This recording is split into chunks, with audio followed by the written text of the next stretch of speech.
West Asia. These two things were done. I have a third.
सबका प्रणाम एक साथ स्वीकार कर रहे हैं।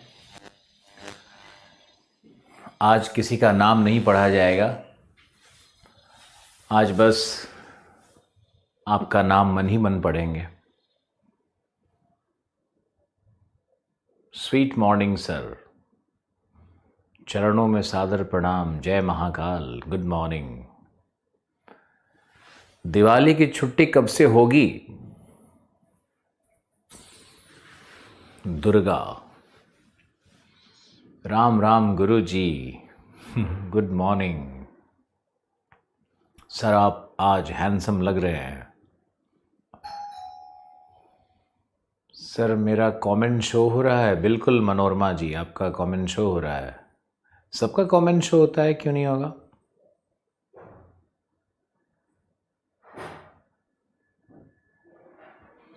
पराठा में 1 लाख जीत लिया। पराठा नहीं खा पाए, बस रोहतक घूम करके आ गए। एक पराठे में ही हम लोग जीत हो गए।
कोई कुछ अवांछित लोग आ गए थे, कोई बात नहीं है। आपका 2 मिनट गया। देखो, फेस्टिवल को भूलने की ज़रूरत नहीं है। फेस्टिवल आते हैं तो उनको सेलिब्रेट करना चाहिए, लेकिन यूपीएससी को भूलने की ज़रूरत नहीं है। अगर आप फेस्टिवल सेलिब्रेट भी कर रहे हो तो पूरी तरह से ऑफ नहीं होना है। आपका जो पढ़ाई करने का जो एक शेड्यूल है वो शेड्यूल चलते रहना चाहिए। हम ये नहीं कह रहे हैं कि दिवाली को भी आप पढ़ो, चलो दिवाली को एक दिन छुट्टी कर लो, एक दिन ब्रेक ले लो, लेकिन दिवाली के नेक्स्ट डे आपको पढ़ना चाहिए, दिवाली की एक दिन पहले पढ़ना चाहिए। और कोशिश करो कि दिवाली के दिन में भी कुछ करंट अफेयर या कुछ ऐसा कुछ न्यूज़पेपर ही सही उसको पढ़ना चाहिए, है ना। आज आपसे एक विशेष बात करनी है और वो बात करनी है न्यूज़पेपर को कैसे पढ़ें इसके विषय में। बस हम 10 सेकंड में प्रकट होते हैं आपके सामने न्यूज़पेपर लेकर के।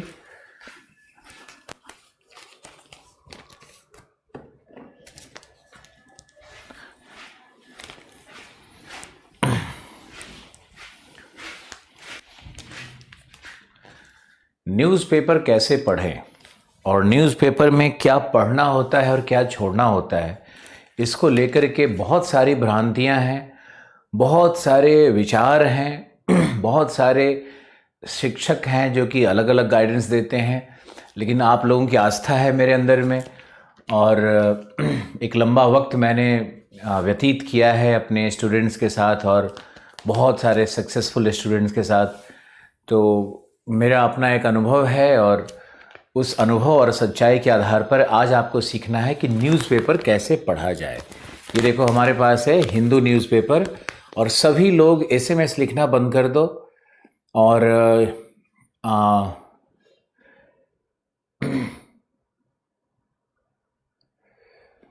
ये जो हमारा जो नोट्स है, हमारा जो न्यूज़पेपर है, आपके प्रश्न आने लगते हैं तो मेरा दिमाग भटक जाता है। करंट अफेयर में जो टीचर ने पढ़ाया और जो हमारा नोट्स गया, उसमें अगर कुछ अंतर आता है तो ये बहुत अच्छी बात है, क्योंकि उससे आपको ज़्यादा टॉपिक्स कवरेज मिलेगा। और जो टीचर ने पढ़ाया वो आप थोड़ा बहुत इंटरनेट पे सर्च करोगे तो मिल जाएगा। कई बार शिक्षक जो टॉपिक्स लेकर के आते हैं और जो हमारी रिसर्च टीम सोचती है कि ये टॉपिक भी इम्पॉर्टेंट है, तो वो टॉपिक भी आपको दिया जाता है। तो ये कोई आवश्यक नहीं है कि जो टीचर पढ़ाएं हर बार वही टॉपिक का नोट्स मिले, क्योंकि उससे करंट अफेयर उससे हट कर के भी होता है ना। तो आपको इसमें इतना सोचने का ज़रूरत नहीं है। अगली बार से जो टीचर पढ़ाएंगे वो भी नोट्स में रहेगा और उसके अतिरिक्त भी नोट्स में रहेगा। और करंट अफेयर में आप लोग सब ध्यान से सुनो। पहले करंट अफेयर में 2 तरह की चीज़ें होती है। पहला होता है न्यूज़ एंड इवेंट, कि न्यूज़ है, इवेंट है, दिन प्रतिदिन का न्यूज़ इवेंट है। अब न्यूज़ और इवेंट होता है तो उसको हम लोग दिन प्रतिदिन के रूप में पढ़ते रहते हैं। लेकिन बहुत सारा ऐसा गूढ़ विषय होता है, गहरे विषय होते हैं, जो कि संवैधानिक आधार पे होते हैं, जो कि वैज्ञानिक आधार पे होते हैं, जो परंपरागत होते हैं, जिन विषयों का आधार मूल विषय होता है। मूल विषय जो मूल ज्ञान का विषय है, जैसे मान लो कि इतिहास है तो मूल ज्ञान का विषय है, भूगोल है तो मूल ज्ञान का विषय है, फिजिक्स है तो मूल ज्ञान का विषय है, इन्वायरमेंटल साइंस है तो मूल ज्ञान का विषय है, सोशियोलॉजी है तो मूल ज्ञान का विषय है। जैसे मान लो एक टॉपिक लेते हैं हम लोग, चाइल्ड लेबर, है ना, बाल श्रम एक विषय के रूप में लेते हैं। तो बाल श्रम अधिनियम बन रहा है, बाल श्रम पे यूनाइटेड नेशंस चार्टर में कुछ लिखा हुआ है, बाल श्रम पर रेगुलर आर्टिकल्स आ रहे हैं न्यूज़पेपर में। तो बाल श्रम करंट अफेयर भी है, लेकिन उसका मूल विषय भी है ना। वो मूल विषय से निकल कर के एक उभरा हुआ विषय है। तो करंट अफेयर में जनरली 2 भाग करना बहुत आवश्यक है बेसिक लेवल पे। आगे जाकर के और आपको समझाएंगे। आप प्लीज समझो इस चीज को कि करंट अफेयर में सबसे पहले तो हम लोग जो न्यूज़ एंड इवेंट होता है उसको पहले फॉलो करते हैं, जिसमें छोटी छोटी चीज़ें आप सीखने लगते हो कि भाई इन्फ्लेशन बढ़ गया, मुद्रास्फीति बढ़ गई है, तो उसका क्या प्रभाव पड़ेगा। ये ऐसा एक छोटा सा डिस्कशन कर रहे हैं, लेकिन वो अर्थशास्त्र के किसी मूल विषय से भी निकल रहा है ना। तो करंट अफेयर अलग से कुछ होता नहीं है, करंट अफेयर के पीछे मूल विषय भी होते हैं। तो मूल विषय को भी पढ़ना है हम लोगों को, और मूल विषय को हम लोग करंट अफेयर से जोड़ करके आर्टिकल के रूप में आपको पेश करेंगे।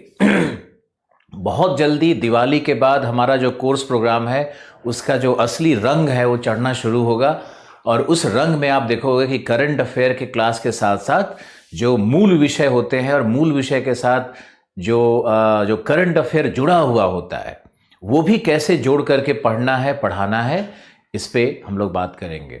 ओके, तो अभी तो 20-22 तारीख तक, 20 तक जो छठ पूजा का चल रहा है, त्यौहार होगा, दिवाली होगा, लोगों का बिल्कुल मूड अलग हो गया है, स्टाफ का भी मूड अलग हो जाता है, छुट्टियां होने लगती है चारों तरफ। तो इस माहौल में अभी वो जो अपना बेस्ट है वो निकल करके कभी नहीं आएगा, ना आपका आएगा ना हमारा आएगा।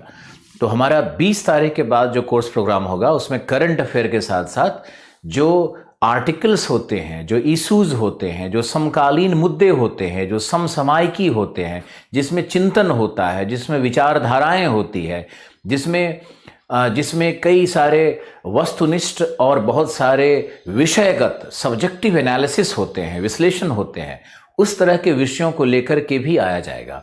एक तो अप्रोच क्या है कि मान लो कि पूरे सप्ताह में 10-15 न्यूज़ करंट के बने हुए हैं, तो उस 10-15 न्यूज़ को 15 मिनट या 10-10 मिनट हर टॉपिक पे कुछ कुछ बता करके बच्चों को अवगत कराना, जो हम लोग अभी करना शुरू कर दिए हैं।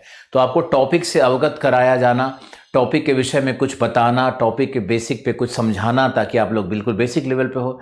और जैसे ही कोर्स प्रोग्राम आगे बढ़ेगा, फिर करंट अफेयर में स्किल भी हमारा बढ़ेगा, हमारा पैमाना बढ़ेगा, हम लोग बहुत सारे गहरे विषय में जाएंगे, है ना। तो अब मान लो कि एक छोटा सा शब्द है धर्मनिरपेक्षता, तो धर्मनिरपेक्षता पे हर वर्ष लगभग प्रश्न आ ही जाता है, लेकिन धर्मनिरपेक्षता का सिर्फ अगर एक अर्थ आप समझते हो, सिर्फ एक बात समझते हो, सिर्फ समाजशास्त्रीय दृष्टिकोण समझते हो, तो उससे आईएएस नहीं बनोगे।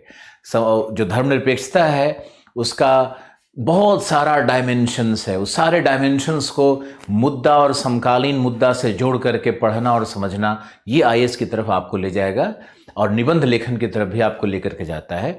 तो आप लोग अभी आराम से, जैसे जैसे हम लोग चल रहे हैं कोर्स प्रोग्राम में, आप करते रहो। आपने अब तक दक्षिणी महादेश सारे कर लिए, आप इंडियन नेशनल मूवमेंट में कुछ टॉपिक्स कर चुके हो, और हम लोग इसको लगभग, हम लोग का जो शेड्यूल आपके पास होगा कि 8 दिसंबर तक हम लोग इस महादेश के स्टडीज़ को, और जो हमारा इंडियन नेशनल मूवमेंट है उसको 8 दिसंबर तक हमारा टारगेट है ख़त्म करने का। 8 से 10 भी हो सकता है, उसमें आप लोग दुखी नाराज ये सब मत करना। 1-2 दिन हम लोग इंसान हैं, मेहनत करते हैं, 1-2 दिन आगे पीछे हो सकता है, हमारा भी स्वास्थ्य होता है, हम भी मशीन नहीं है, हम भी कंप्यूटर नहीं है, हमारा भी मूड होता है। तो और सभी इतने हजारों लोगों के अनुसार चलने पे तो बहुत मुश्किल है, इसलिए आप लोग हमारे अनुसार से चलो और विश्वास के साथ चलते रहो। ओके, छुट्टियां कब होगी ये तो आपका मेंशन किया हुआ है। अभी आपको सीखना है कि आज मेरा एजेंडा ही है आप लोगों को सिखाना कि हम लोग न्यूज़पेपर में क्या पढ़ते हैं, न्यूज़पेपर में क्या महत्वपूर्ण होता है, न्यूज़पेपर में से कैसे पढ़ा जाए, और न्यूज़पेपर से क्या क्या नोट्स बनाने होते हैं, न्यूज़पेपर से कैसे नोट्स बनाया जाएगा, न्यूज़पेपर को कैसे पढ़ा जाएगा, न्यूज़पेपर पढ़ने की तकनीक क्या है, कौन से न्यूज़पेपर पढ़ें, कौन से न्यूज़ एंड इवेंट को पढ़ा जाए। और आपके करंट के जो टीचर होंगे, वो करंट के टीचर आएंगे तो आप खुद भी उनसे डिमांड कर सकते हैं कि आप प्रश्न टाइप करिए। अब आगे आपको हमसे आप ये ट्रेनिंग लेनी है, आपको खुद पावरफुल बनना है, आपको डिमांडिंग होना होगा। शिक्षकों के पास बहुत ज्ञान होता है, मैंने देखा है, शिक्षकों के पास बहुत ज्ञान है, अथाह ज्ञान है, लेकिन जब बच्चे डिमांड नहीं करते हैं तब शिक्षक भी वो काम नहीं करते हैं, चुपचाप निकल जाते हैं। इसलिए डिमांडिंग आपको होना पड़ेगा, मांगना आपको पड़ेगा। एक बात आप भी याद रखो, मां भी उसी बच्चे को दूध पिलाती है जो बच्चा रोता है। आपने सुना, मां भी उसी बच्चे को ज्यादा दूध पिलाती है जो बच्चा रोता है, यानी बच्चा डिमांड करता है। तो जब तक आप डिमांड करना नहीं सीखोगे, लेकिन वो डिमांड ऐसा नहीं होना चाहिए कि आप किसी का मजाक उड़ा रहे हो या किसी को हर्ट कर रहे हो, किसी के ईगो को हर्ट कर रहे हो, या किसी के लिए आप गलत शब्द का प्रयोग कर रहे हो। इस तरह का नहीं करना है आपको। आप सब हमारे बहुत अच्छे स्टूडेंट हो, बहुत प्यार करते हो, बहुत रिस्पेक्ट करते हो और बहुत श्रद्धा से पढ़ रहे हो, ये मुझे बहुत अद्भुत खुशी देती है, बड़ा नया सा अनुभव हो रहा है। और आप लोग हमारे शिक्षकों से डिमांड क्वेश्चन के फॉर्म में करोगे तो बहुत अच्छा रहेगा। लेकिन आपको याद रखना है कि 20 के बाद, दिवाली और छठ पूजा के बाद जो समय आएगा उसमें आपको अपनी इंटेंसिटी को, अपनी गहनता को, अपने पढ़ने के ताकत को, इन सबों को थोड़ा तेज करना होगा और कब एक्सिलरेट करना है, कब त्वरण लाना है, कब गतिमान हो जाना है, ये आपको हम बार बार बताते रहेंगे। और करंट अफेयर में जैसा मैंने आपको कहा कि करंट इवेंट और न्यूज़ का भी चल रहा है क्लास, और जो विशद विश्लेषण होता है, जो समसामयिकी मुद्दे होते हैं, जो समकालीन समस्याएं होती है, आप देर से क्लास ज्वाइन करते हो और वहां से टाइप कर देते हो कि कौन सा टॉपिक चल रहा है बताओ, तुम्हारे नौकर हैं क्या? एक तो समय पे आया करो। पंकज कुमार, आप बहुत अच्छा लिखते हो मेरे लिए, रोज लव यू सर लिखते हो, लेकिन उसका ये मतलब नहीं होता है कि आप कुछ भी वहां से कौन सा टॉपिक पढ़ा रहे हो सर बताओ। कोई टॉपिक नहीं पढ़ा रहे हैं, हम आपके मेंटर गाइड हैं। तो आज आपको बता रहे हैं कि न्यूज़पेपर कैसे पढ़ा जाए। ओके, और 20 के बाद हम लोग करंट अफेयर पे वीक में क्लास जो चल रहा है उसमें और भी नए डायमेंशंस को ऐड करने वाले हैं। ओके, आप लोग को अब दिखाते हैं, ये हमारा आज का न्यूज़पेपर है। ओके,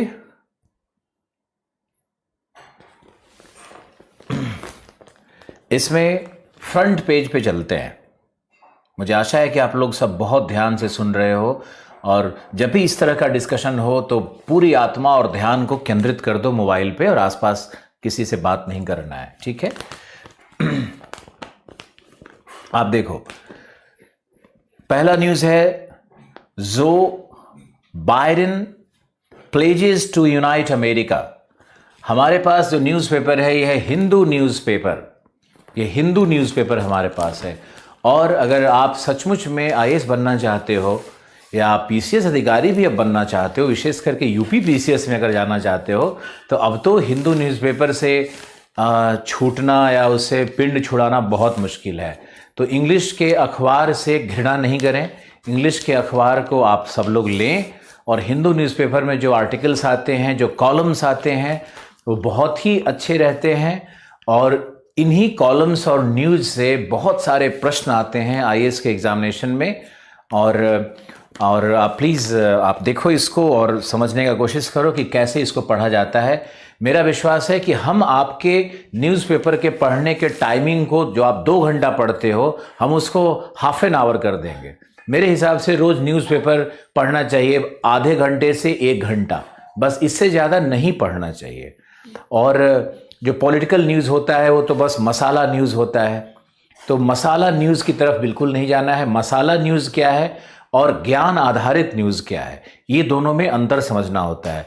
और बहुत सारे न्यूज़ ऐसे होते हैं जो रोज़ रिपीट होते रहते हैं, पुनरावृत्ति होती रहती है उनकी, तो उनके पुनरावृत्ति होने वाले न्यूज़ भी नहीं पढ़े जाने चाहिए, क्योंकि उससे कितना बार बार पढ़ते रहोगे। न्यूज़पेपर एक माध्यम है आपकी भाषा को अच्छा करने का, वोकैबुलरी को अच्छा करने का, ज्ञान को अच्छा करने का, नए नए पर्सपेक्टिव सीखने का, नए नए चिंतन को समझने का। इसमें दक्षिणपंथी भी विचार होते हैं, इसमें जिसे आप वामपंथी कहते हो, इसमें वामपंथी विचार भी होते हैं, दक्षिणपंथी भी विचार होते हैं। इसमें सेंट्रलिस्ट अप्रोच भी होता है, जो न दक्षिणपंथी है न वामपंथी है, तो ये बीच वाले विचार भी होते हैं। ये सभी तरह के विचार न्यूज़पेपर में कॉलम्स के रूप में आते रहते हैं। अभी आप सीखो, गांव में हिंदू न्यूज़पेपर नहीं मिलता है, लेकिन इंटरनेट पे तो मिलता है। इंटरनेट पे आप डाउनलोड कर सकते हो, इंटरनेट पे आप डाउनलोड करो इसको, ठीक है? बिल्कुल दिख रहा है तारिक, तुम्हारा दिख रहा है। हाँ रुचि, आप तो ध्यान से सुनते ही हो। और अगर आप न्यूज़पेपर पढ़ना सीख गए ना, तो समझो मेरा बहुत बड़ा बोझ मन का हल्का हो जाएगा। आप देखो, पहला न्यूज़ है हिंदू न्यूज़पेपर का, सबसे टॉप में लिखा है, Joe Biden pledges to unite America. America में ट्रंप का गवर्नमेंट आया और ट्रंप के गवर्नमेंट ने बहुत सारे रिस्ट्रिक्शंस लगाए इस्लामिक स्टेट्स पे, जो रिलीजन आधारित स्टेट्स हैं उन पे, क्योंकि अमेरिका एक सेकुलर स्टेट है, तो इस्लामिक स्टेट्स के माइग्रेशंस पे उसने प्रतिबंध लगाए थे, और इंडियन को भी ग्रीन वीसा वगैरह नहीं देना। और अमेरिका में उस राष्ट्रवाद, सांस्कृतिक राष्ट्रवाद को जन्म देने का कोशिश किया। लेकिन सांस्कृतिक राष्ट्रवाद जब भी जन्म लेता है किसी राष्ट्र में, तो वहाँ का जो माइनॉरिटीज होता है, वहाँ का जो अल्पसंख्यक होते हैं वहाँ के, वो कहीं अलग थलग पड़ जाते हैं। राष्ट्र प्रगति करता है, राष्ट्र की मुख्य धारा बढ़ती है, लेकिन उस मुख्य धारा में जो जो अल्पसंख्यक होते हैं वो कहीं ना कहीं विलगाव को महसूस करते हैं और मुख्य धारा में सम्मिलित नहीं हो पाते हैं।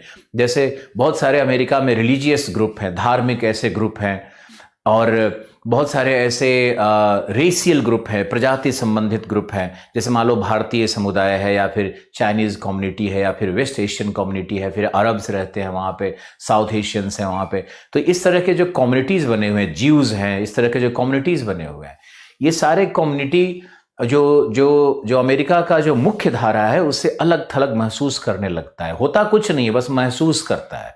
राइटिस्ट या कल्चरल नेशनलिज्म जब लोग बढ़ाने लगते हैं तो ऐसा कुछ होने लगता है। तो ये वहाँ पे इसी बात पे इस बार जो वोटिंग हुआ है वो ट्रंप के अगेंस्ट वोटिंग हुआ है ना। वो ट्रंप के अगेंस्ट, ट्रंप उसी बात पे जीत करके आए थे और उसी के अगेंस्ट ये मूवमेंट बना है, जहाँ पे ब्लैक लोगों ने, इवन वेस्ट एशियंस ने, इंडियंस ने जम करके उनके अगेंस्ट वोट किया है, जो कभी न्यूट्रल वोट हुआ करते थे, जिनको अमेरिका से कोई मतलब नहीं हुआ करता था। तो अब ये जो एजेंडा था बाइडेन का, बाइडेन पहले भी 3-4 इलेक्शन में आ चुके हैं और हार चुके हैं ये, लेकिन इस बार उन्होंने एंटी ट्रंप जो इमोशन था उसके आधार पे जीत दर्ज कर ली। लेकिन आते ही उन्होंने कहा कि टू यूनाइट अमेरिका, जैसे अमेरिका पहले बिखर रहा था, यानी अब सभी माइनॉरिटीज़ को और इथनिक ग्रुप्स को, प्रजातीय समूह को, नृजातीय समूह को, सबको लेकर के साथ चलने की कोशिश करेंगे, कोई भेदभाव नहीं करेंगे। तो ये पहला न्यूज़ है। लेकिन इमिग्रेशन रिफॉर्म लाइकली, सबसे पहले लिखा हुआ है इमिग्रेशन रिफॉर्म लाइकली, मतलब जो आप्रवसन हो रहा था अमेरिका में, उस आप्रवसन पे जो सख्त नीतियां लगाई हुई थी ट्रंप ने, उसमें कुछ ना कुछ ये रिफॉर्म लाएंगे, सुधार लाएंगे, और उसमें धर्म का जो आधार था उसको हटाएंगे, या फिर जो प्रजाति आधार था, इंडियन मूल के लोग भी नहीं जा पा रहे थे बहुत ज़्यादा, तो उसको हटाने की बात की जा रही है। लेकिन अब आप समझो, आईएएस के विद्यार्थी होने के नाते आपको इस न्यूज़ पढ़ने से कुछ नहीं मिलेगा, कुछ नहीं मिलेगा। आपके लिए न्यूज़ क्या होगा कि जो बाइडेन ने जो रिफॉर्म वास्तव में लाए, अभी लाया नहीं है, अभी बात चल रही है, अभी सिर्फ और सिर्फ ये पॉलिटिकल न्यूज़ है, अभी सिर्फ बात कही जा रही है, अभी पॉलिसी के रूप में आया नहीं है। तो हम लोगों को क्या पढ़ना होता है? पॉलिटिकल न्यूज़ नहीं पढ़ना होता है। पॉलिटिकल न्यूज़ तो मसाला है, ये तो रोज कल रिपीट होगा, फिर रिपीट होगा, फिर बातें होंगी, इसमें टाइम खराब नहीं करो। जब ये इमिग्रेशन रिफॉर्म पॉलिसी आएगा, तब उस इमिग्रेशन रिफॉर्म पॉलिसी में क्या की टर्म्स हैं, क्या मूल नीतियां हैं, और उन नीतियों का भारत पर प्रभाव क्या पड़ेगा, वही अंतर्राष्ट्रीय संबंध से संबंधित कुछ बातें होंगी जो आपको पढ़नी होंगी। तो अभी रोज न्यूज़ में आएगा, कल प्रेसिडेंशियल इलेक्शन में भी एक न्यूज़ आया था, आज भी आया, अगले 10 दिन तक न्यूज़पेपर अमेरिका के प्रेसिडेंशियल इलेक्शन पे लगा रहेगा। अब भारत की वाइस प्रेसिडेंट बनी कमला जी बनी, तो कुछ लोगों ने लिख दिया कि ये ब्राह्मण हिंदू महिला हैं। अरे बिल्कुल नहीं है भाई, जीव से उनकी शादी हुई है, यहूदी से उनकी शादी हुई है, वो एक क्रिश्चियन हैं, और वो तो वहाँ जमैका की हैं, वो तो वेस्ट इंडीज़ की हैं, भारतीय मूल से उनका कोई लेना देना नहीं है। और बहुत ही प्राउडली लिखती हैं कि I am a Baptist Christian. तो इस तरह से भारत में जो सोशल मीडिया में चलते रहता है, उसके आधार पे आप लोग उत्सुक हो जाते हो, आप लोग कुछ कुछ सोचने लगते हो। ये सब चीज़ें जब तक गहरा ज्ञान नहीं होगा तब तक सब बेकार है। इसलिए आप लोग ये प्रेसिडेंट और वाइस प्रेसिडेंट के चक्कर में नहीं पड़ो, उनके द्वारा लाई गई नीतियां क्या होंगी, जब भी नीतियां पब्लिश होंगी तभी पढ़ेंगे। यानी पॉलिटिकल न्यूज़ को बस ऐसे पढ़ लो, देख लो, उसका यूपीएससी से कोई लिंक नहीं है। अगला न्यूज़ देखो क्या है, army officer killed in bid to stop infiltration. Army का ऑफिसर मारा गया कश्मीर बॉर्डर पे, आपके लिए कोई न्यूज़ नहीं है इसमें। और एक न्यूज़ है कि अटॉर्नी जनरल स्टैंड्स फर्म इन प्ली अगेंस्ट जगन रेड्डी। अब ये देखो एक न्यूज़ बना हुआ है कि जगन रेड्डी और जो अटॉर्नी जनरल हैं जिनका नाम वेणुगोपाल है, तो वेणुगोपाल और जो कोर्ट है उसके बीच में एक स्टैंड ऑफ चल रहा है, आर्गुमेंट चल रहा है। तो ये भी एक तरह का जो law related, constitutional law related संवैधानिक नियमों का एक इंटरप्रिटेशन का पूरा खेल चल रहा है। ये इसमें भी रोज कुछ न कुछ आ रहा है। 5 दिन पहले भी आया था, 2 दिन पहले भी आया था। तो ये न्यूज़ इवेंट रोज बदल रहे। जब तक इसमें कोई फाइनल सुप्रीम कोर्ट अपना वर्डिक्ट नहीं देती है, तब तक ये चीज़ें फाइनल नहीं होती है। तो ये समझो एक इवेंट चल रहा है। इससे भी आपको कोई मतलब नहीं है। जब सुप्रीम कोर्ट इस पे कोई फाइनल वर्डिक्ट देती है, इसका निष्कर्ष निकलता है, उस दिन न्यूज़पेपर से आपको 4-5 लाइन नोट डाउन करना होगा। बाकी मुझे पहले पेज में कुछ नहीं दिख रहा है। सीवियर एयर क्वालिटी पे दिल्ली में रोज न्यूज आ रहा है, ये सब बस रोज का न्यूज है, कुछ नहीं आता यूपीएससी में। इसमें आएगा air quality index. Air quality index क्या है, उस पर तैयारी हो जानी चाहिए। और जो बायोडिग्रेडेशन का, बायोडिकम्पोजिशन का जो मेथड केजरीवाल ने बताया, तो बायोडिकम्पोजिशन और बायोडिग्रेडेबिलिटी क्या है, डिग्रेडेबिलिटी क्या है, इस विषय में जानने की कोशिश करो, है ना, कि बायोडिग्रेडेबिलिटी क्या है और बायोडिकम्पोजिशन क्या है, कैसे बैक्टीरिया को, कौन से बैक्टीरिया को यूज किया जाएगा, उसके डिकम्पोजिशन से कौन सा गैस रिलीज होगा, उससे फिर क्या पॉल्यूशन हो सकता है। ये जो विषय है ना, इसमें आपको जाना है, न कि ये रोज रोज के न्यूज़पेपर और तमाशे पे। कमलाज विक्ट्री में उसका गांव में प्रोटेस्ट हो गया, तो corps commander talks were candid constructive, Indian Chinese army के बीच में रोज बात चल रही है। तो कभी सुपर कॉप्स जो हमारे जो ब्रिगेडियर होते हैं, तो कोई कमांडर है, वो लोग का मीटिंग चलते रहता है। हम लोगों को कुछ नहीं करना है यार, आप मेरी बात मानो, आप मेरे बच्चे हो, आपको सच बता रहे हैं कि पेज 1 से ये सिर्फ रोज का समाचार छपा हुआ है, इससे यूपीएससी के लिए निष्कर्षता कुछ निकल करके नहीं आ रहा है। और पेज 1 पे जितना आप टाइम दोगे उतना टाइम खराब होगा। आप बस हेडलाइंस देख लिया करो कि हाँ जी ये चल रहा है, केजरीवाल ने ये बोल दिया जी, प्राइम मिनिस्टर ने ये बोल दिया, जो बाइडेन ने ये बोल दिया, वो मारे गए, ऐसे ही बस देख लिया करो, मूल विषय नहीं है वो। अब देखो लिखा है Haryana CM takes U turn on cracker ban, तो 7 अरेस्टेड, फिर ऐड है सॉरी, फिर लिखा है students protest against delay in scholarship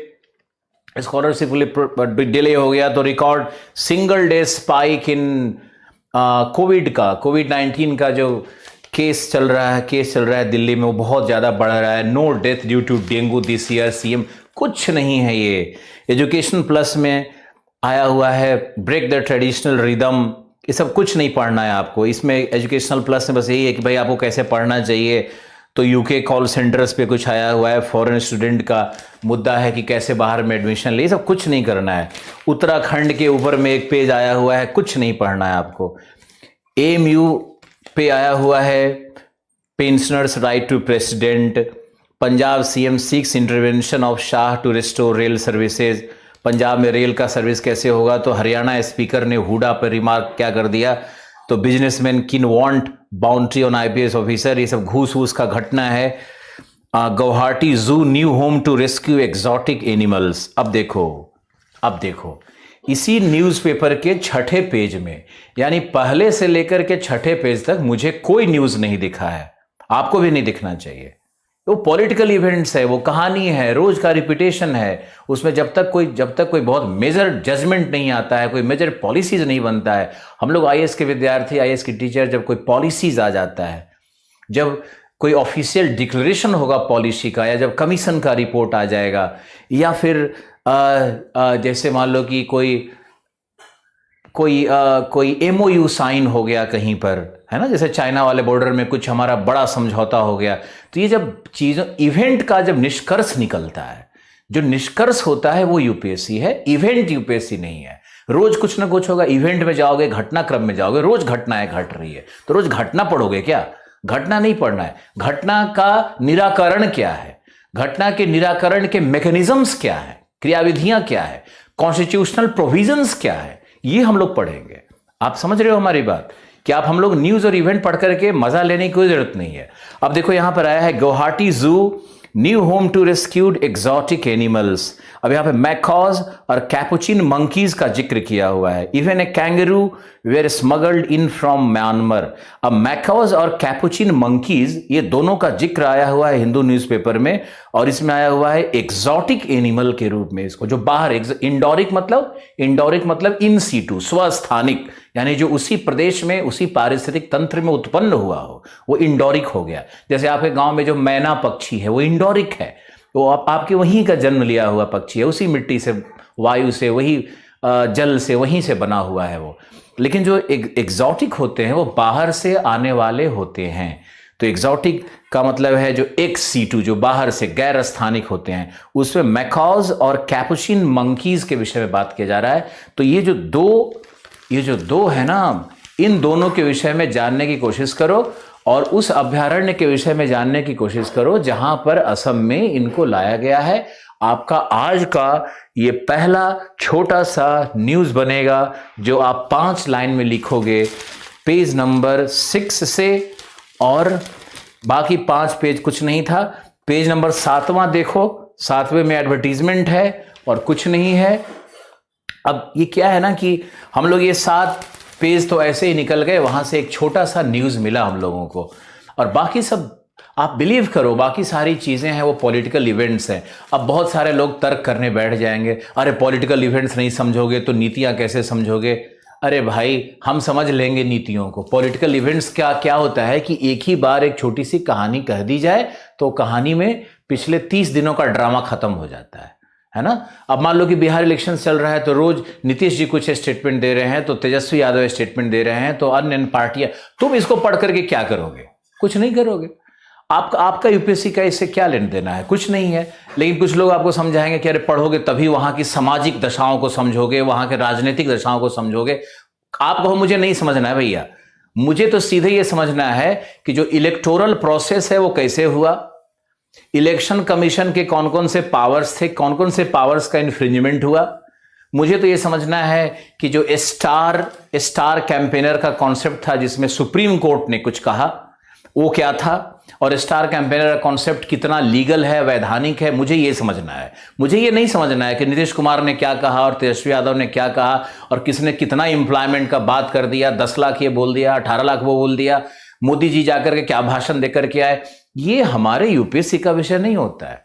हमारा यूपीएससी का विषय होता है जब कोई चीफ मिनिस्टर बन जाएगा और उस प्रदेश के लिए कुछ ऐसा यूनिक योजना लाएगा, मान लो स्त्री के विकास के लिए कोई यूनिक योजना लाता है और वो योजना का अनुसरण पूरा देश करता है, तो जब पूरा देश उसका अनुसरण करता है तब फिर जाकर के वो हाईलाइटेड हो जाता है और वो यूपीएससी का विषय बनेगा, न कि इस तरह का रोज का न्यूज इवेंट। आईपीएल का न्यूज कोई न्यूज है क्या? क्रिकेट का न्यूज और खेल का न्यूज क्या है? वो टाइम खराब करने वाली बात है, वो तो बस आप टाइम खराब कर रहे हो। अब देखो हम लोग आते हैं पेज नंबर 8, और पेज नंबर 8 पे बड़े ही गर्व से लिखा रहता है एडिटोरियल, और किसी भी न्यूज़पेपर का आत्मा यही है।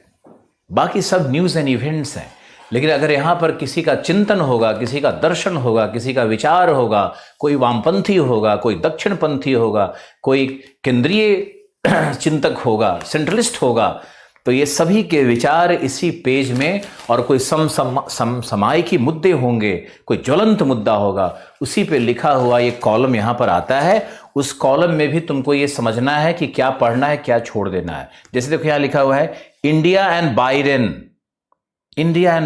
नए प्रेसिडेंट, लिखा है यूएस पॉलिसी में be more consistency without dependence on personalised summits. इसका मतलब है कि जैसे ट्रंप ने मोदी से व्यक्तिगत संबंध था दोनों का, तो पर्सनलाइज समिट्स उसी को कह रहा है। पर्सनलाइज समिट्स मतलब जो मोदी और जो ट्रंप के बीच में जो व्यक्तिगत जो एक रिलेशनशिप था, उसके कारण जो समिट्स होते थे या जो विचार बनते थे। तो इसका कहना है कि बाइडेन के साथ वैसा पर्सनलाइज या व्यक्तिगत मुलाकात हो न हो, लेकिन उसके बिना भी यूएस पॉलिसी में भारत के लिए कंसिस्टेंसी होनी चाहिए। जैसा कि मान लो कि यूएस ने भारत की तरफ बहुत अपना बेंड दिखाया, अपना झुकाव दिखाया, क्योंकि भारत एक बहुत बड़ा इमर्जिंग मार्केट है यूएस के प्रोडक्ट का। दूसरा, यूएस एक डिफेंस का बहुत बड़ा मैन्युफैक्चरर है, तो डिफेंस का बहुत बड़ा मार्केट भारत बन चुका है। तीसरा, चाइना को अगर कंट्रोल करना है, चाइना को अगर नियंत्रित करना है as a super power grow करने के लिए, तो बहुत बड़ी आवश्यकता है अमेरिका की कि वो भारत का सहयोग ले। भारत चाइना के बिल्कुल अगेंस्ट सेम पॉपुलेशन और लगभग सेम इकोनॉमी पे खड़ा एक राष्ट्र है, तो ये बहुत जरूरी है। फिर क्या है कि साउथ ईस्ट एशिया से अगर ट्रेड करना है, साउथ ईस्ट एशिया से अगर ट्रेड करना है, तो उसको इंडियन ओशन से निकलना ही होगा, और भारत उसका ट्रेडिंग पार्टनर हो सकता है कि उसके जहाज को रिफ्यूलिंग स्टेशंस तेल भरना, उस वहाँ पे उसका डॉलर का एक्सचेंज, ये सब जो सिंगापुर में होता है वो यहाँ हो सकता है, भारत में भी हो सकता है। तो भारत एक स्ट्रेटेजिक पार्टनर भी बन सकता है, एक इकोनॉमिक अलायंस भी कर सकता है, आर्थिक शक्ति बन करके भी चीन के साथ, यूएस के साथ रह सकता है।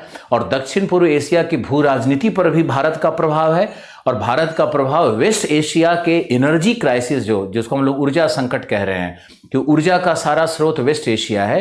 तो जो पेट्रोलियम और नेचुरल गैस का जो खजाना है हमारा छुपा हुआ वेस्ट एशिया में, अरब के देशों में, तो उन अरब देशों पे भी भारत का अपना एक प्रभाव है, एक व्यक्तित्व है, एक पूरा ऐतिहासिक लिंक है वहां से बना हुआ।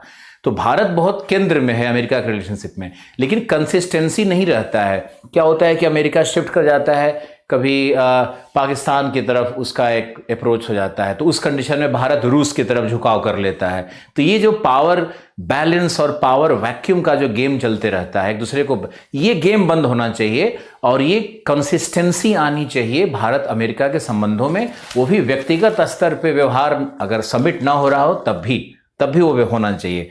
तो इंडिया एंड बाइडेन के बारे में यूएस पॉलिसी पे एक आर्टिकल लिखा है, हम कहेंगे आपको ये पढ़ने की कोई जरूरत नहीं है, क्योंकि इसमें ऐसा कुछ कॉन्क्रीट नहीं आएगा, ऐसा बस एक विचार सा इसमें आएगा। फिर है वॉक द टॉक, दूसरा article, India must ensure regulatory certainty while seeking to woo global investor. अब ये देखो, ग्लोबल इन्वेस्टर, भारत में एफडीआई एफआईआई कैसे आ रहा है, भारत में फॉरेन इन्वेस्टमेंट कैसे आ रहा है, उसके ऊपर में ये है वॉक द टॉक कि रेगुलेटरी सर्टेनिटी। रेगुलेटरी का मतलब हुआ कि भारत में जो कानून हैं, जो अधिनियम बनते हैं, जो नियमावली हैं एफडीआई एफआईआई के, जो बाहर से कैपिटल का अंदर फ्लो के लिए जो नियम बने हुए हैं, उनमें कैसे और उसका रेगुलेशन बेहतर कैसे हो कि एफडीआई एफआईआई वगैरह बढ़ जाए। तो ये जो आर्टिकल है ना, ये तुम्हारे कॉन्सेप्ट को बिल्ड करेगा। तो आज का हमारा अखबार में दूसरा जो सबसे इंपॉर्टेंट आर्टिकल है वो है वॉक द टॉक, और वॉक द टॉक से आप 4-5 की पॉइंट्स जरूर निकालो। पहला हमारा आर्टिकल क्या था, जो हमने एग्जॉटिक स्पीसीज की बात की, जो म्यांमार से भारत में असम में जू में आए हुए एग्जॉटिक मंकीज का वैरायटी था, वहां से आपको 5-10 लाइन लिखना है। और ये जो वॉक द टॉक आर्टिकल आया है वो रेगुलेटरी सर्टेनिटी पे आया है ग्लोबल इन्वेस्टर के लिए, तो बहुत इंपॉर्टेंट मुद्दा है ये, और ये दूसरा आर्टिकल हमारा होगा। अब देखो इसी में हम देखते हैं, तो US vote is about building back better, ये तो यूएस वोट के ऊपर में आर्टिकल आया हुआ है, ये भी किसी व्यक्ति का है, नारायण लक्ष्मण जी का आर्टिकल है, और इनका व्यक्तिगत मत है। इस तरह के आर्टिकल्स अभी 1 महीने लगातार आते रहेंगे, उसमें कुछ नहीं रहेगा, उसमें बस यही रहेगा, एक छोटी सी बात रहेगी कि जो नेशनलिस्ट अप्रोच था ट्रंप का वो कैसे गलत था, वो कैसे इनसेकुलर था, वो कैसे माइनॉरिटीज़ को मेन स्ट्रीम से अलग करता है, वो कैसे जो अल्पसंख्यक हैं उनको विलगाव करता है, सांस्कृतिक साम्राज्यवाद क्या है, तो सांस्कृतिक राष्ट्रवाद क्या है, ये कैसे गलत है। इसी पे आर्टिकल्स आते रहेगा और ये पढ़ करके 1-2 महीने में पक जाओगे और कोई फायदा नहीं होगा, तो ये छोड़ दो। ये देखो फिर ये है turning the spotlight on America's election custodian. आप देखो कि सारे आर्टिकल्स अमेरिका के ऊपर में आ रहे हैं, अमेरिकन इलेक्शन पे आ रहे हैं। क्या आपको ऐसा लगता है कि अमेरिका के ऊपर में इतने आर्टिकल्स पढ़ने से आईएएस में एक भी प्रश्न आएगा? जवाब दो, बिल्कुल नहीं आएगा, बिल्कुल नहीं आएगा। अमेरिका में इलेक्टोरल का जो प्रेसिडेंशियल इलेक्शन में जो इलेक्टोरल प्रोसीजर है, जो वहां राष्ट्रपति चुनाव करने की जो मेथड है, जो विधि है, उससे भी उसको सीखना बहुत जरूरी है कि कैसे वहां पे पॉइंट से सिस्टम से कैसे वोट होता है, डायरेक्ट इलेक्शन कैसे होता है प्रेसिडेंट का, हमारे यहाँ इनडायरेक्ट इलेक्शन कैसे होता है, इसका कंपैरिजन करना ये यूपीएससी होगा। और रोज एक ही विचार सुनना कि ट्रंप ने ये गलती की और बिडेन ने ये किया और बाइडेन ये करेगा, इसको करने से क्या फायदा है। बाइडेन साहब जब पॉलिसी बनाएंगे, जब यूपीएससी का मेंस देने हम लोग जाएंगे, उस समय देख लेंगे कि क्या पॉलिसी बनी थी। आज टाइम खराब करने की कोई आवश्यकता नहीं है। लोग आपको समझाएंगे कि अरे ये सब पढ़ते रहने से कॉन्सेप्ट बिल्डिंग होता है, कुछ नहीं होता है, टाइम खराब होता है। कॉन्सेप्ट ऐसा कुछ है ही नहीं इसमें, ये कोई क्वांटम फिजिक्स नहीं है, ये कोई मैथमेटिक्स का मैट्रिक्स नहीं है जो इसको पढ़ करके और बिल्डअप करते रहना है। आपको कुछ नहीं करना है। एक कॉमन स्टूडेंट, एक कॉमन ह्यूमन माइंड, अगर उसको छोटी सी कहानी समझा दी जाए, अगर उसको 4 अच्छा लाइन लिखवा दिया जाए, उतना पढ़ करके ही वो समझ जाता है। ये कोई मैथमेटिक्स और फिजिक्स नहीं है ना। तो आप इसमें टाइम, मेरे लिए तो सबसे इंपॉर्टेंट चीज क्या है, टाइम तुम्हारा, कि टाइम तुम्हारे पास 24 घंटा है, उसका इन्वेस्टमेंट कैसे कर रहे हो, उस टाइम का तुम निवेश कैसे कर रहे हो, कितने घंटे बकवास सोच रहे हो, कितने घंटे दूसरे को गाली गलौज कर रहे हो, कितने घंटे जल भुने बैठे हो, कितने घंटे तुमको खाना पसंद नहीं आ रहा है, कितने घंटे तक तुम अपने दोस्त से नाराज हो, कितने घंटे तक माँ बाप को कोस रहे हो, कितने घंटे तक अपने आर्थिक अभाव का रोना रो रहे हो, कितने घंटे तक टेक्नोलॉजी का प्रॉब्लम हो गया करियर व्हील में तो उसको उस पर झुंझलाए बैठे हो। अपना इमोशनल इन्वेस्टमेंट, अपनी भावना का इन्वेस्टमेंट कहाँ कर रहे हो, अपने समय का इन्वेस्टमेंट कहाँ कर रहे हो, ये बहुत जरूरी है समझना आप लोगों को। और आप अगर ये समझ जाओगे, इसी तरह से हम आपके समय को बचाने के लिए अखबार उठा कर के आए हैं कि भाई अखबार में आपको पढ़ना क्या है। अब तक हमने सिर्फ 2 न्यूज कैप्चर किया है बस। अब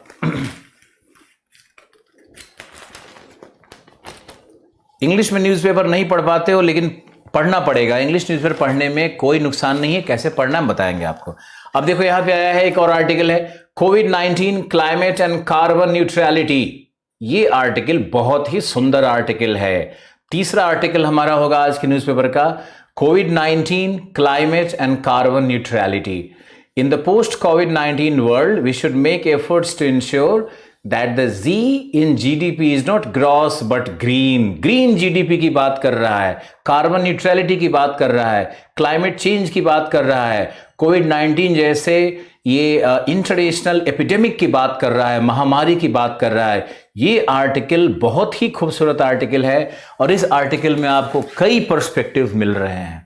आप बताओ, जीडीपी की जगह कह रहा है कि जीडीपी में जो जी है उसको ग्रॉस डोमेस्टिक प्रोडक्ट ना लिख करके इन्होंने लिखने पर ग्रीन डोमेस्टिक प्रोडक्ट, यानी कैसे पृथ्वी को सेव द अर्थ, पृथ्वी को बचाने का जो मुहिम चल रहा है ना, ये जो क्लाइमेट चेंज और ग्लोबल वार्मिंग और निर्वनीकरण और मृदा क्षरण, इस तरह के जो प्रदूषण, इस तरह की जो भीषण घटनाएं घट रही है औद्योगिक क्रांति के बाद, नगरीकरण क्रांति के बाद, जनसंख्या विस्फोट के बाद, तो ये जो सारी घटनाएं घट रही है उसके ऊपर जितने अर्थ समिट हुए हैं उन सब का निष्कर्ष कहीं न कहीं अब जाकर के यही बनने लगा है कि एपिडेमिक्स, कोविड-19 एपिडेमिक्स, क्लाइमेट चेंज और कार्बन न्यूट्रलिटी क्या है, और उसमें फिर आकर के ये ग्रीन जीडीपी, इसकी बात की जा रही है। तो आपको ये समझना होगा, ये आर्टिकल भी जयराम नरेश ने लिखा है, जो कि बहुत बड़े इन्वायरमेंटलिस्ट है, कांग्रेस के हैं लेकिन इन्वायरमेंटलिस्ट हैं, और जयराम नरेश इन्वायरमेंटल मिनिस्टर भी रह चुके हैं। तो ये उनका आर्टिकल लिखा हुआ है, इनके प्रति पूरी श्रद्धा रखते हुए आपको ये आर्टिकल पढ़ना होगा। और बहुत सुंदर बनाया हुआ आर्टिकल इन्होंने इकोलॉजिकल डिसइक्विलिब्रियम लिखा है, इकोलॉजिकल डिसइक्विलिब्रियम लिखा है। कल को यही एग्जामिनेशन में शब्द आ सकता है कि इकोलॉजिकल डिसइक्विलिब्रियम क्या है। वैसे सामान्य शब्द है, इक्विलिब्रियम होम्योस्टैटिक बैलेंस है ना, एक संतुलन है इकोसिस्टम में, उसको होम्योस्टैटिक बैलेंस कहते हैं, जो कि उस सिस्टम के, इकोसिस्टम के इंट्रोपी को, उसके विसंगतियों को, उसके एनर्जी फ्लो को, उसके न्यूट्रिएंट साइकिल को, उसमें जो हाइड्रोलॉजिकल साइकिल है, सबको मेंटेन करता है, सबका संतुलन बना करके रखता है।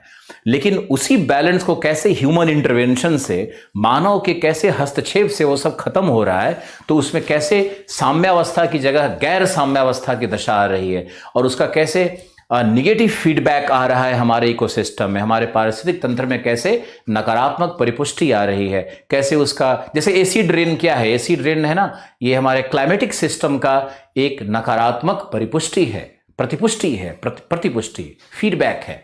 उसी तरह से बहुत सारे निगेटिव फीडबैक्स आ रहे हैं, जैसे ओजोन लेयर डिप्लीट हो गया जी, तो क्या है, ये निगेटिव फीडबैक है पर्यावरण का, एसिड रेन निगेटिव फीडबैक है, ग्लोबल वार्मिंग निगेटिव फीडबैक हो रहा है।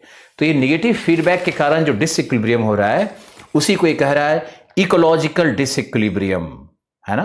तो ये शब्दावली यहीं से लोग अब ग्रीन जीडीपी, इकोलॉजिकल डिसइक्विलिब्रियम और कार्बन न्यूट्रलिटी, ये जो पैंडेमिक, जो कोविड-19 है, इंटरनेशनल एपिडेमिक है, तो इसको पैंडेमिक बोलते हैं। तो पैंडेमिक पोस्ट कोविड-19 वर्ल्ड पर इसने लिखा है, ए बोल्डर मोर वर्थवाइल गोल। इन्होंने गोल सेटअप किया है कि आगे भविष्य में क्या करेंगे। तो एक बहुत अच्छा पर्सपेक्टिव से लिखा हुआ जयराम नरेश जी का आर्टिकल, ये आपका तीसरा आर्टिकल होगा जिसपे आपको टाइम इन्वेस्ट करना है। और न्यूज़पेपर पढ़ने का मतलब होता है कि आप उसके शब्दावली को लिखो, आप उसमें लिखी गई अच्छी अच्छी बातों को की पॉइंट बना करके जरूर लिखो। तो आपका ये एक पेज में ये 3 आर्टिकल आपका समेट दोगे आप। और उसके बाद है अर्णव गोस्वामी पे कुछ आया हुआ है, वो हमारे किसी काम का नहीं है। उसमें प्रेस के फ्रीडम पे कोई बात हो सकती है, तो प्रेस का फ्रीडम और जो राइट टू एक्सप्रेशन या जो हमारी अभिव्यक्ति की आज़ादी है जिसको आप कहते हो, तो ये सब चीज़ें और प्रेस के फ्रीडम पे डेमोक्रेसी का चौथा पिलर हमारा ये मीडिया होता है। तो इन सारी चीज़ों पे निरंतर आर्टिकल्स आते रहते हैं, अक्सर आर्टिकल्स आते रहते हैं, और हमारे पॉलिटिकल साइंस के जो टीचर होंगे वो सब ये सब पढ़ा देंगे। तो अभी अर्णव गोस्वामी का एक केस स्टडी हो सकता है, लेकिन अर्णव गोस्वामी का कोई मूल विषय नहीं हो सकता है। मूल विषय तो freedom of expression and individual rights, इस पे जाएगा। व्यक्तिगत स्वतंत्रता और फ्रीडम ऑफ एक्सप्रेशन और प्रेस की आज़ादी और प्रेस की स्वतंत्रता किस हद तक होनी चाहिए, ये मूल विषय होगा जो हमारे टीचर पढ़ाएंगे आपको। उसके लिए अखबार में इतना परेशान होने की जरूरत नहीं है। फिर है strategic comfort with the Maldives. Maldives में क्या डेवलपमेंट चल रहा है और मालदीव से हमारा क्या इंटरनेशनल रिलेशनशिप, कैसे क्या संबंध होगा। इंडिया फर्स्ट पॉलिसी जो है वहाँ के गवर्नमेंट का, मालदीव गवर्नमेंट चेंज हुई है तो वहाँ पे इंडिया फर्स्ट पॉलिसी। मालदीव में चाइना का भी इंटरवेंशन है। मालदीव में चाइना ने अपना स्ट्रेटेजिक पॉइंट बना रखा है, अपने सामरिक शक्ति को। आपने सुना होगा ना कि स्ट्रिंग ऑफ पर्ल आपने सुना होगा कि भारत के उप महाद्वीप के चारों तरफ चाइना कहीं कहीं अपना आर्मी का सेंटर बना रहा है। वहाँ पे वो अपना आर्मी का इंस्टॉलेशंस लगा रहा है, अपना इवन मिसाइल्स लगा रहा है, इसमें एंटी बैलिस्टिक मिसाइल्स भी लगाने की कोशिश कर रहा है। तो ये जो चारों तरफ स्ट्रिंग ऑफ पर्ल की बात चल रही है, उसमें मालदीव भी एक सेंटर है। मालदीव ने भी चाइना को दिया हुआ है, लेकिन अभी मालदीव का शिफ्ट है इंडिया फर्स्ट पॉलिसी, क्योंकि मालदीव में अब्दुल कयूम गवर्नमेंट को इंदिरा गांधी ने इस्टेब्लिश किया था, और वहाँ पे डेमोक्रेसी और वहाँ के जो फंडामेंटलिस्ट लोग हैं, वहाँ के जो फंडामेंटलिस्ट का हिंदी क्या होता है, जो रूढ़िवादी लोग हैं, जो चाहते हैं कि धर्म के आधार पर ही सब शासन चलते रहे और धार्मिक बातों पे ही शासन चलते रहे, विज्ञान का महत्व ना हो, मानववाद का महत्व ना हो, वो खुद ही डिस्क्रिमिनेटरी हो जाता है, भेदभाव हो जाता है, भेदभाव होने लगता है।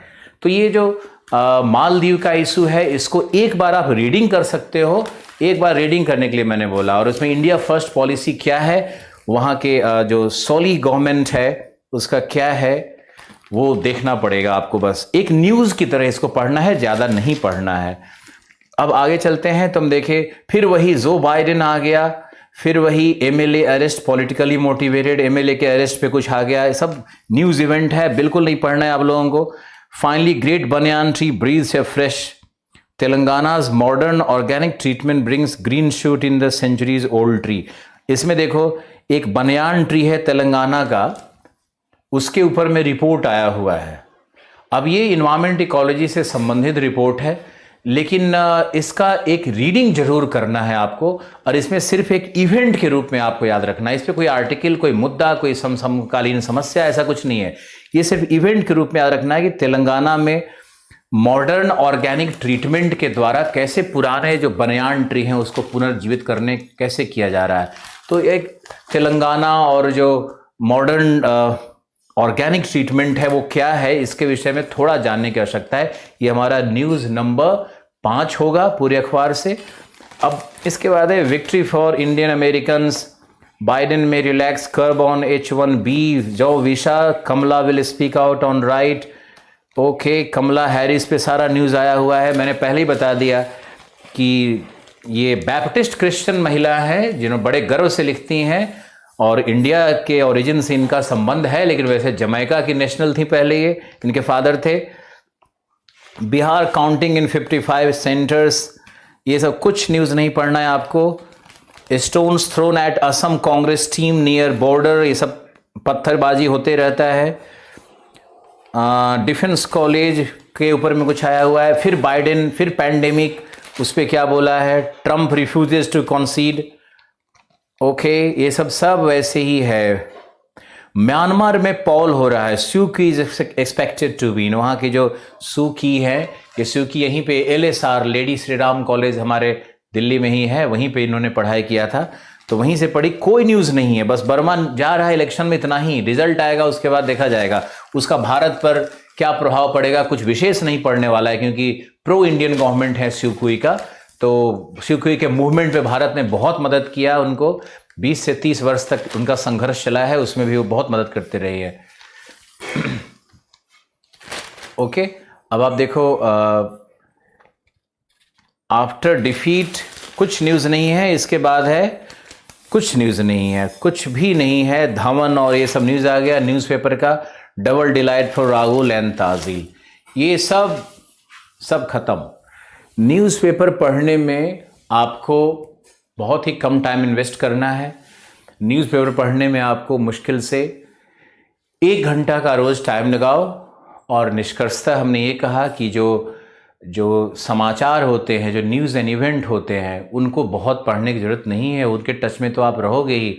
आपको मूल क्या पढ़ना है, अगर कोई पॉलिसीज़ कोई नया निकल करके आ रहा है, कोई कमीशन का रिपोर्ट आ रहा है, कोई नई योजना बन रही है, कोई MOU साइन हुआ है, कोई इंटरनेशनल कमीशन ने कुछ बात कही है, कोई सुप्रीम कोर्ट ने वर्डिक्ट दिया हुआ है, या फिर कोई अंतर्राष्ट्रीय विजिट हुआ है जिसमें कोई MOU या कुछ भी साइन हुआ हो, इस तरह का न्यूज़, या फिर इकोलॉजी से संबंधित, पारिस्थितिक तंत्र से संबंधित, नई नई प्रजातियां कहाँ पर कैसे, कंजर्वेशन ऑफ स्पीसीज़ कैसे हो रहा है, प्रजातियों का संरक्षण कैसे हो रहा है, कौन कौन से नए शब्दावली आ रहे हैं, अर्थशास्त्र के कौन से शब्दावली आ रहे हैं, इकोलॉजी के, तो आपको ज़्यादा से ज़्यादा इकोलॉजी और एनवायरनमेंट पहला नंबर पे, दूसरे नंबर पे इकोनॉमी बहुत सारी चीज़ें रिपीट होती है। इकोलॉजी वाला एक बार आएगा फिर गायब हो जाएगा, है ना, तो ध्यान रखना है। बनियान ट्री पे रोज़ थोड़े ना आर्टिकल आने वाला है।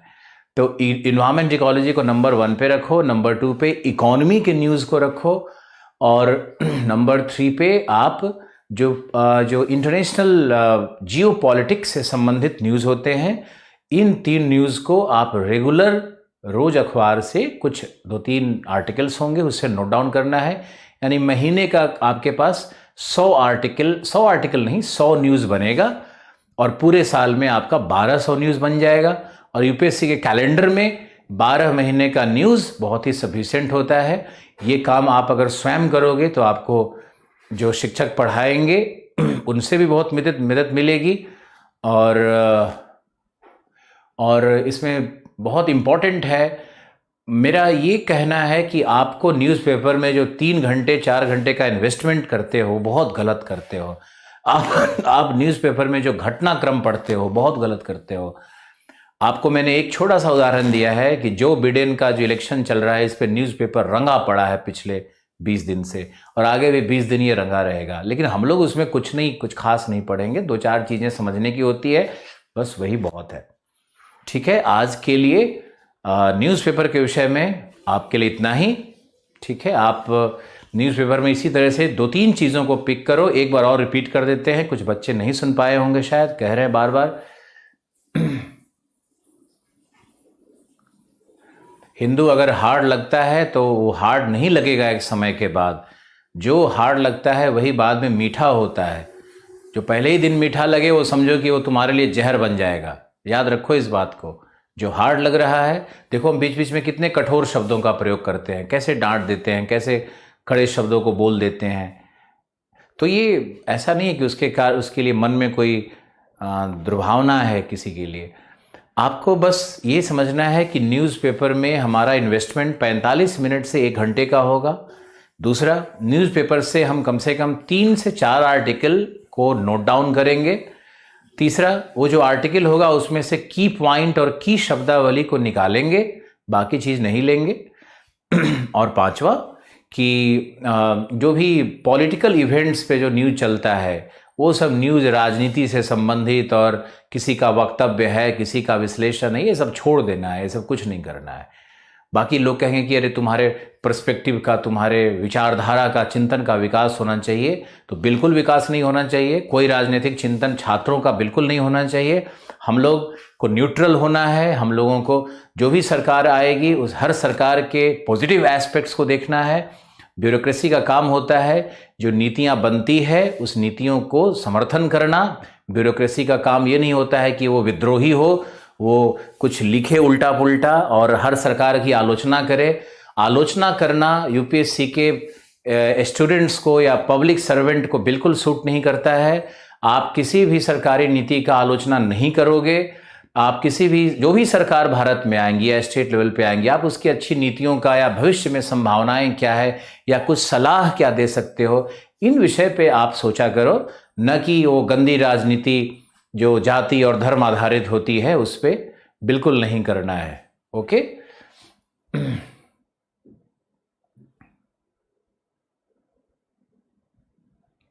हाँ ठीक है, आपके करंट का पीडीएफ डाला जा चुका है। कुछ लोगों के वीडियो स्लो चलते हैं, क्या है प्रॉब्लम, वो तुम्हारा व्यक्तिगत प्रॉब्लम होता है, हमारे तरफ से डाला जा चुका होता है। और अब आपको हम ले चलते हैं अपने वेस्ट एशिया की दुनिया में, जहाँ पे ये मैप हमसे बड़ा नहीं हो रहा है। आज क्या हो गया, इनको हम दोबारा देखते हैं तो शायद ये बड़ा हो जाए। अब ये बड़ा हो लेंगे।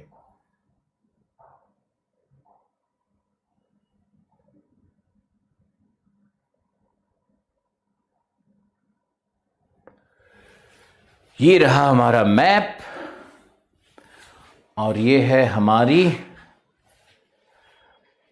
हमने कहाँ रख दिया,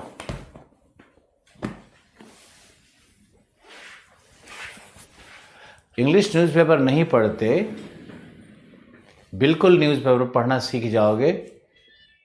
कोई बात नहीं, कल क्लास जो सैटरडे को क्लास चला था उसमें दूसरा क्लास रजनीश जी का क्लास नहीं चला था। वो कुछ जो हमारे जो क्लरिकल लेवल पे लोग थे उन लोगों को कुछ गलतफहमी हो गई, उनको लगा कि सिर्फ करंट का ही क्लास है, इसलिए नहीं चल पाया था। अब यहाँ आपको पॉलिटिकल मैप में आओ, हमने आपको भौतिक मैप करवाया था, है ना, हमने आपको वेस्ट एशिया का भौतिक मैप करवाया था। तो भौतिक मैप को एक बार रिवाइज करवाते हैं, उससे आपको संतुष्टि भी होगी और आपको अंदर से ताकत भी महसूस होगा। प्लस जो लोग नए आए हैं उनके लिए कि हम लोग विश्व के मानचित्र का अध्ययन कर रहे हैं, विश्व के भू राजनीति को समझ रहे हैं, विश्व के संसाधन को समझते हैं, विश्व के राजनीतिक तंत्र को भी समझने की कोशिश करते हैं मैप के माध्यम से। बहुत ही आधारिक और बेसिक क्लासेस चल रही हैं आपकी, और इसके बिना यूपीएससी संभव नहीं है। और अब आपको हम पूरा दृश्य दिखाते हैं, आप लोग भी रिवाइज करो। ये वेस्ट एशिया का जो भौतिक मैप है उसको मैंने पिछले क्लास में करवाया था। और हिंदी न्यूज़पेपर तो मत पढ़ो, दैनिक जागरण लोग कहते हैं, लेकिन उसमें कुछ भी ऐसा आर्टिकल्स नहीं आता है। इंग्लिश से हिंदी में मयंक आप उसको नोट डाउन नहीं करो, उसको हिंदी में लिख लो ना, आप हिंदी ट्रांसलेट कर लो, दोनों भाषा में लिख लो, बिल्कुल सही रहेगा भूपेंद्र।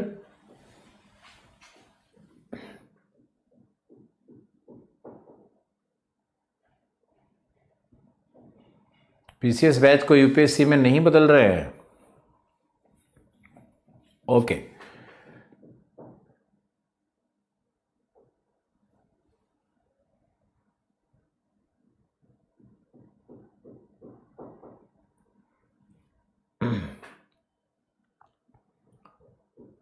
ओके, अब आप इसमें ध्यान से कुछ करते हैं।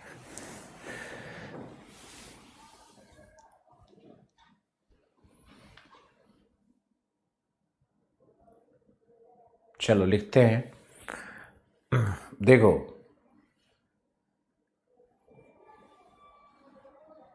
हिंदू न्यूज़पेपर काफ़ी है, अभी ज़्यादा भागने की ज़रूरत नहीं है आपको, हिंदू न्यूज़पेपर काफ़ी है।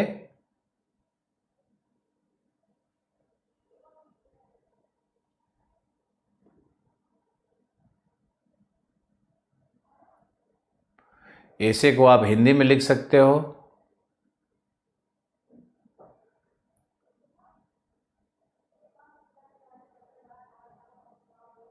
भरतवीर सिंह जी, आप अगर किसी डीके सर से पढ़ना चाहते हैं तो आप स्वतंत्र हैं, पढ़िए उनसे, आप उनसे डायरेक्ट क्लास ले लीजिए, आप हमें सजेस्ट मत करिए, हमारे भी वो प्रिय हैं, लेकिन कोर्स का अपना एक डिज़ाइन होता है, उनके विषय आएंगे।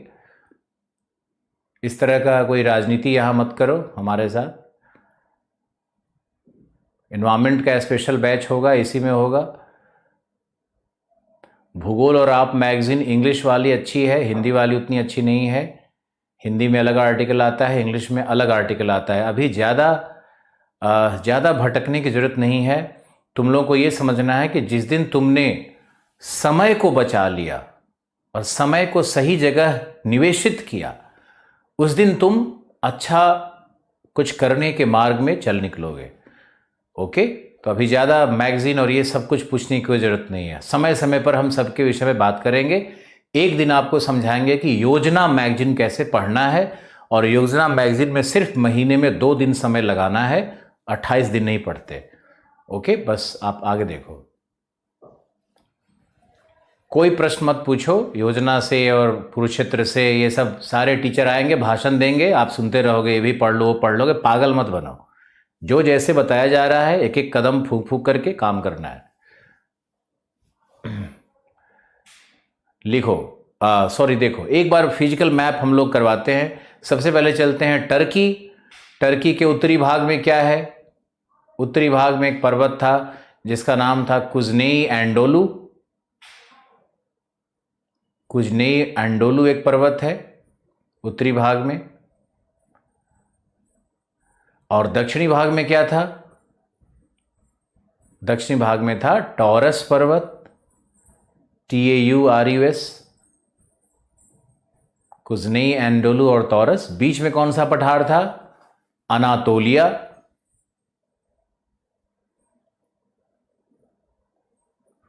अनातोलिया का पठार। और टर्की के दक्षिण पूर्व भाग में एक लेक था। लेक का नाम क्या था? लेक वान। बस रिवाइज करना है आज थोड़ा सा।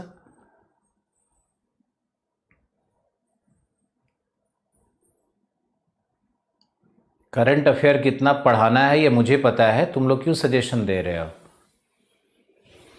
टर्की का है वो वान गोलू, ठीक है बिल्कुल, या उसको लेक वान भी कहते हैं। Okay, very good. और अब चलते हैं ईरान के अंदर में। ईरान के उत्तरी भाग में एक पर्वत है। ईरान के उत्तरी भाग में भी एक पर्वत है, इलब्रुज। दक्षिणी भाग में भी एक पर्वत है,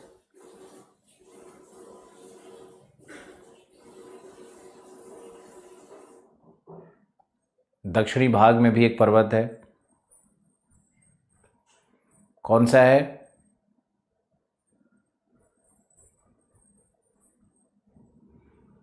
राजीव रंजन हो रहा है। जैग्रोस। जैग्रोस पर्वत है। अब पूरा कंसंट्रेशन लगाओ, हम लोग रिवाइज कर रहे हैं, है ना। जैग्रोस पर्वत है, वेरी गुड। अब मुझे ये बता दो कि बीच में एक पठार है, उसका नाम है ईरानियन पठार, है ना। ईरानियन पठार में 2 मरुभूमि का नाम मैंने बताया था। पूर्व की तरफ है दस्ते लुत, पश्चिम की तरफ है दस्ते काबीर या ग्रेट सॉल्ट डेजर्ट।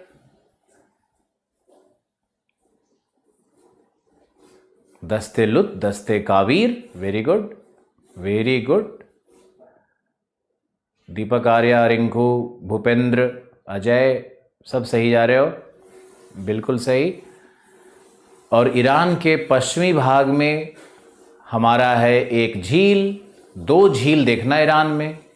एक है लेक उर्मिया जो कि फ्रेश वाटर लेक है, फ्रेश वाटर लेक है। और एक है हमारा दरियाए नमक, द ग्रेट सॉल्ट लेक, दरियाए नमक। तो 2 झील ईरान में, 2 पर्वत ईरान में, 2 मरुभूमि ईरान में। बहुत सुंदर है इतना पढ़ना, इतना जानना, वेरी गुड। अब चलते हैं और देखते हैं इराक में। इराक क्या है? तो इराक में 2 नदियां हैं, 2 नदियां हैं, टिग्रिस और यूफ्रेटस।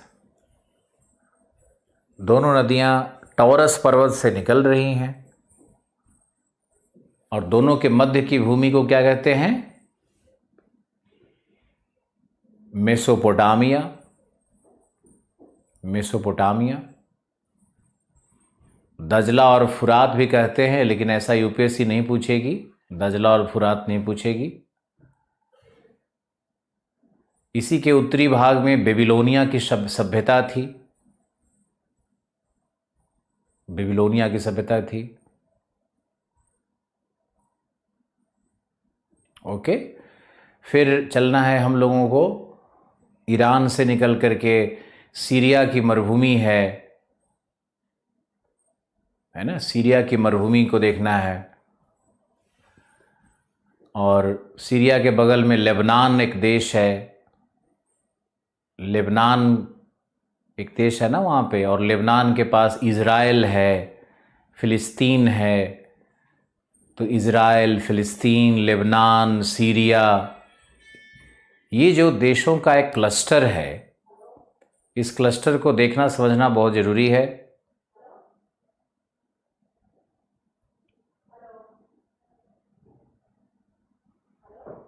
ठीक है, देशों का क्लस्टर एक देखना बहुत ज़रूरी है। और वहीं पे इज़राइल के बगल में जॉर्डन है ना, आपके एटलस में, वेस्ट एशिया वाले एटलस में शो कर रहा होगा। आदित्य बिल्कुल शो कर रहा है, जॉर्डन है। तो ये वहाँ पे देखना है आपको, कुछ छोटे छोटे देशों का एक क्लस्टर है, उसको देखना है। जॉर्डन नदी है, जॉर्डन नदी जा रही है गल्फ ऑफ अकाबा के अंतर्गत।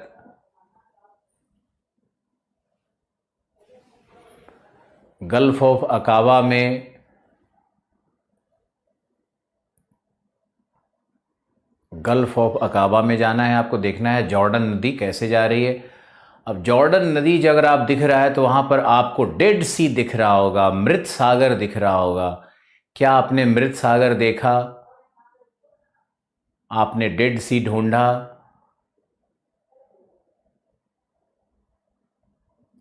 Okay, very good. आपको अगर डेड सी मिल जाता है तो ये बहुत मज़ा आएगा। आदित्य बिल्कुल शो कर रहा है। उर्मिया लेक जो फ्रेश वाटर का है वो टर्की में है या ईरान में है, एक बार कंफर्म करो तो, मुझे कंफ्यूजन हो रहा है शायद।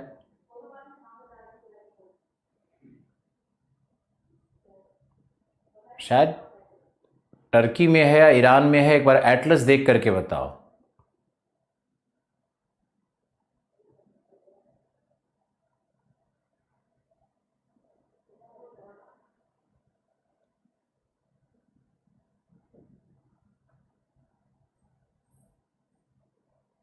ये क्या हो रहा है? कुछ लोग टर्की लिख रहा है, कुछ लोग ईरान लिख रहा है।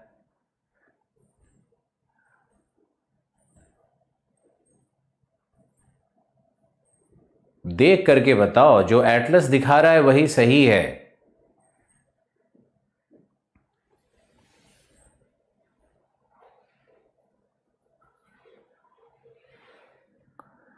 फिफ्टी % लोग ईरान लिख रहे हैं, 50% टर्की लिख रहे हैं।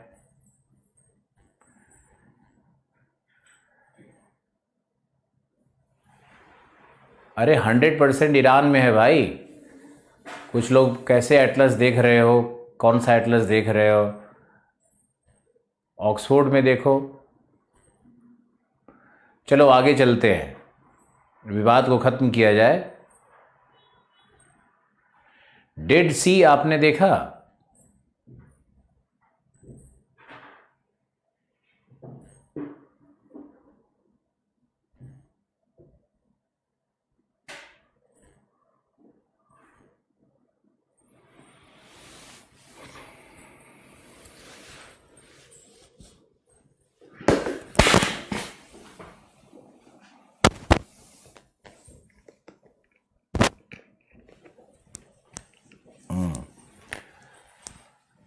ओके, ईरान है, ईरान। आगे चलो, तुम लोग विवाद करते रहते हो आपस में, लिखते रहते हो उल्टा पुल्टा। ओके, ईरान में है। आगे आगे देखो, डेड सी आपने देखा, तो अब देखना है कि डेड सी का नाम डेड सी क्यों है। डेड सी की लवणता 240 है, यानी वहाँ के 1 किलो जल में 240 ग्राम लवण घुला हुआ है। तो इतनी ज़्यादा लवणता के कारण वहाँ के जल में कोई भी जीव बिल्कुल जीवित नहीं रह सकता है, इसलिए उसको डेड सी कहते हैं। कुछ वहाँ पर शैवाल और प्लवक भी जीवित नहीं रहते हैं, कोई मछली मत्स्यवर्गीय जीव जीवित नहीं है, सिर्फ कुछ बैक्टीरिया है जो कि वहाँ के मड में प्राप्त होते हैं, वहाँ के मड में मिलता है। ओके, आपको ये याद रखना है कि डेड सी इसलिए कहते हैं क्योंकि वहाँ पर जीव प्राप्त नहीं होते। दूसरा, डेड सी की आकृति निरंतर छोटी हो रही है, ये भी याद रखना है। डेड सी निरंतर छोटी हो रही है क्योंकि उसका पानी धीरे धीरे करके सूख रहा है ना, तो उसकी लवणता में भी वृद्धि हो रही है, वाष्पीकरण हो रहा है। और डेड सी के चारों तरफ एक प्रकार का मड मिलता है, चिकनी मिट्टी मिलती है, क्ले मिलता है। उस क्ले को लोग अपने पूरे शरीर पे लपेट करके और घंटों वहाँ लेक के पास बैठे रहते हैं। उससे मानते हैं लोग कि उससे बहुत तरह का रोग नहीं होता है, ये मान्यता है। और डेड सी के अंदर आप जाओगे तो वहाँ पे अगर आप तैरने नहीं भी आता है तब भी आप तैरते रहोगे। उसका कारण क्या है? उसका कारण ये है कि डेड सी की लवणता इतनी अधिक है, उसका घनत्व इतना अधिक है कि आपका भार जल के घनत्व से कम हो जाएगा और आप वहाँ पे उत्प्लावित हो जाओगे। तो डेड सी में जो लोग जाते हैं वहाँ वो लोग सिर्फ वो लोग सिर्फ घूमते रहते, तैरते रहते हैं, उत्प्लावित रहते हैं, वो डूबते नहीं हैं। जॉर्डन नदी अब दिखाते हैं लकी भाई। ओके, अब आप डेड सी के चारों तरफ कौन कौन से देश हैं उनको देख करके बताओ। एक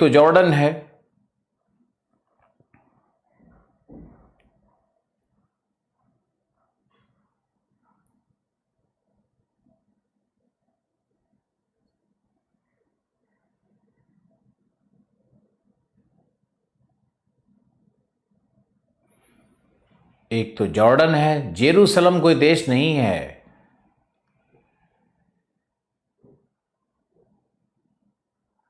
उर्मिया झील टर्की में शो कर रहा है, लगातार स्टूडेंट लिख रहे हैं, तो कंफर्म करना पड़ेगा। ओके, अब आप देखो कि जॉर्डन, इजराइल, क्या सीरिया की सीमा डेड सी से मिलती है? फिलिस्तीन की सीमा मिलती है?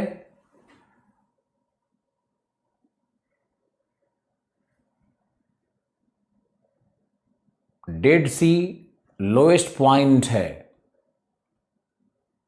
डेड सी लोएस्ट पॉइंट है।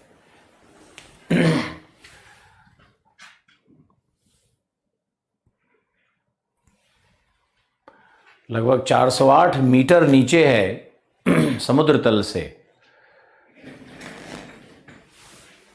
देखो ये जो गल्फ ऑफ अकाबा है, इसमें जो नदी आ रही है यही है तुम्हारी जॉर्डन रिवर, जो गल्फ ऑफ अकाबा में आ रही है, जॉर्डन रिवर है। और ये तुम्हारा जॉर्डन है, ये हमारा डेड सी का एरिया है ये। और डेड सी में इजराइल, जॉर्डन, फिलिस्तीन ये देश आएंगे, सीरिया नहीं आएगा। जॉर्डन, फिलिस्तीन और सीरिया ये 3 देश आएंगे। बहुत अच्छा। ओके, अब चलते हैं हम लोग सऊदी अरेबिया में। तो सऊदी अरेबिया में 2 डेजर्ट था, याद होगा आपको, अन-नाफूद और रबल खाली। सीरिया नहीं होगा, अन-नाफूद और रब अल खाली, अन-नाफूद और रबल खाली, बिल्कुल सही। ये 2 विशाल डेजर्ट है। इसके साथ ही रेड सी के तट पर एक पर्वत था, असीरिया, असीर पर्वत, हेजाज और असीर। तो यहाँ पे देखो ये हेजाज पर्वत था और यहाँ पर ये असीर पर्वत है ना। यहीं पे देखो ये पवित्र स्थल मक्का या मेक्का, ये पवित्र स्थल मेक्का यहाँ पर है। मदीना उससे ऊपर है, यहाँ देखो मदीना है। तो मदीना और मक्का और जिद्दा यहाँ पे पोर्ट है, बहुत ही बड़ा और सामरिक और आर्थिक दोनों दृष्टिकोण से जिद्दा यहाँ पे बहुत ही एक शक्तिशाली बंदरगाह है, जहाँ पे यूनाइटेड स्टेट्स ऑफ अमेरिका ने सबसे बड़ा हवाई स्ट्रिप बना रखा है।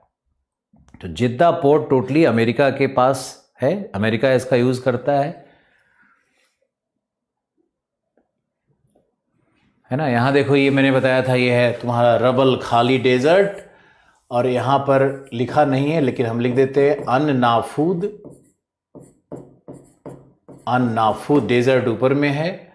रियाद कैपिटल यहाँ पर है, सऊदी अरेबिया कैपिटल रियाद। तो ये सऊदी अरेबिया का पूरा दृश्य आप देखो।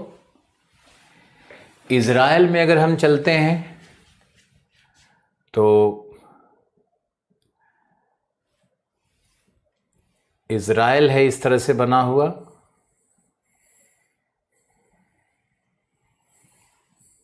इज़राइल इस तरह से बना हुआ है, और यहाँ पर इस तरह से सीरिया है, ये लेबनान है, ये एल है लेबनान, ये एस है सीरिया, और ये है तुम्हारा इज़राइल, ये आई है इज़राइल, और इज़राइल के जस्ट बगल में यहाँ पे जे है जॉर्डन। अब तुमको ये समझना है कि जो इज़राइल के नीचे का भाग है, यानी जो ये भाग यहाँ पर इस तरह से बनता है, ये है सिनाई।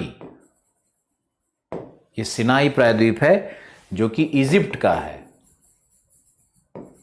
ये इजिप्ट का भाग है सिनाई, है ना। तो ये सिनाई है एशिया में, लेकिन अफ्रीकी महादेश के एक राष्ट्र इजिप्ट का भाग है। तो ये सिनाई है। अब यहीं पर ये जो पार्ट है यही गाजा स्ट्रिप कहलाता है, ये गाजा स्ट्रिप का भाग है। ये भाग जो है ये गाजा स्ट्रिप है, यहाँ पे गाजा स्ट्रिप का ये भाग है।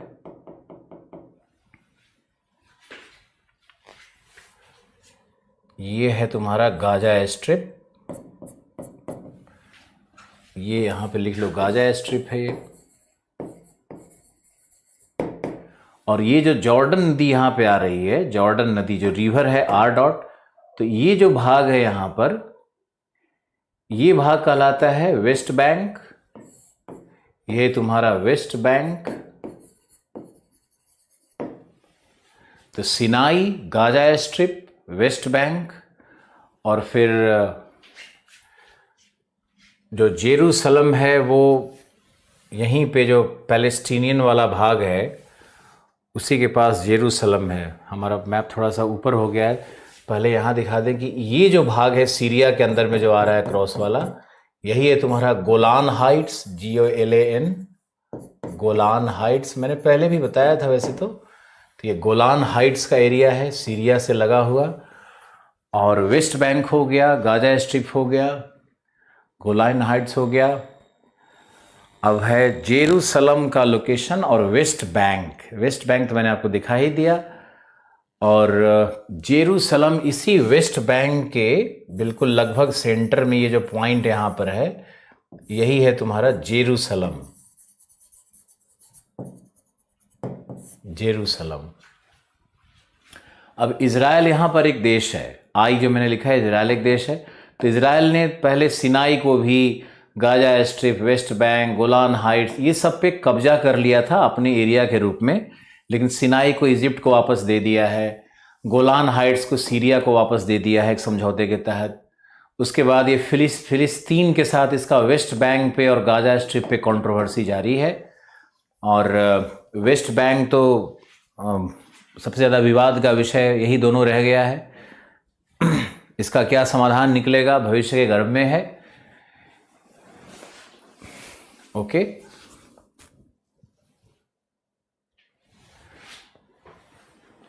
ये जो गाजा स्ट्रिप एक एरिया के रूप में यहाँ पर है, मैंने आपको पहले बता दिया, गाजा स्ट्रिप इधर है, भूमध्य सागर के पास में गाजा स्ट्रिप है। ये पूरा ही गाजा स्ट्रिप है। गाजा स्ट्रिप यहाँ पे एक सेंटर भी है, एक सिटी का भी नाम है। गाजा स्ट्रिप एक शहर है जो कि इधर है, थोड़ा सा तट से हट करके है। और ये जो पूरा डॉटेड एरिया है ये गाजा स्ट्रिप है। ये मैंने पहले आपको बताया था, गाजा स्ट्रिप भूमध्य सागर के पास। ओके, अब आपको चलना है और वेस्ट एशिया के राजनीतिक मैप पर एक बार चक्कर लगाना है। उसके बाद आपको यहाँ के संसाधन और इंडस्ट्री और बहुत थोड़ा लिखना होगा। ओके, मॉडल आंसर यहाँ से बनेगा। तो आप सबसे पहले चलिए टर्की, और टर्की के विषय में लिखिए टर्की या तुर्की, और तुर्की के विषय में लिखिए।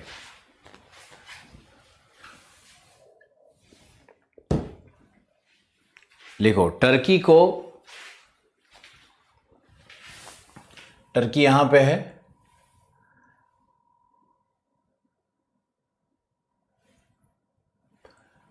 टर्की को सिक मैन ऑफ यूरोप कहते हैं। सिक मैन ऑफ यूरोप कहते हैं। यूरोप का बीमार देश कहते हैं। यूरोप का बीमार देश कहते हैं।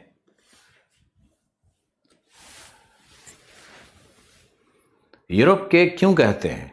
लिखो क्यों कहते हैं, कारण।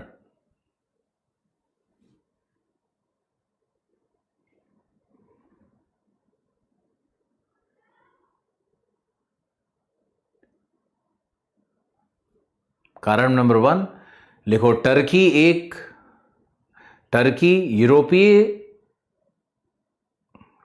टर्की यूरोपीय महादेश में 10%, जबकि एशिया महादेश में 90% से अधिक अवस्थित है।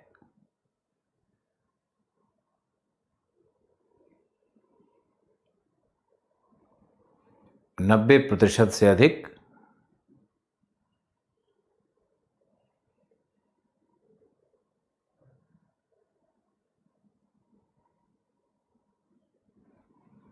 एशिया में है। दूसरा, यूरोप में धर्मनिरपेक्ष राष्ट्र हैं, जबकि टर्की में इस्लामिक स्टेट है।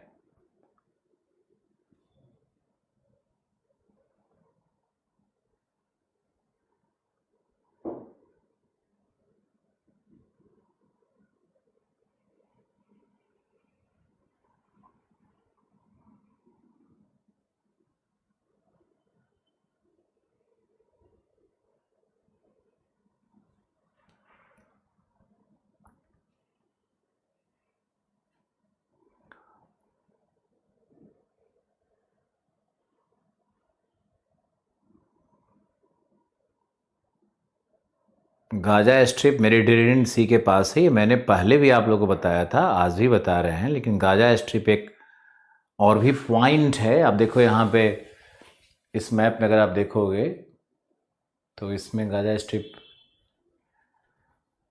कहीं तो दिया था शायद।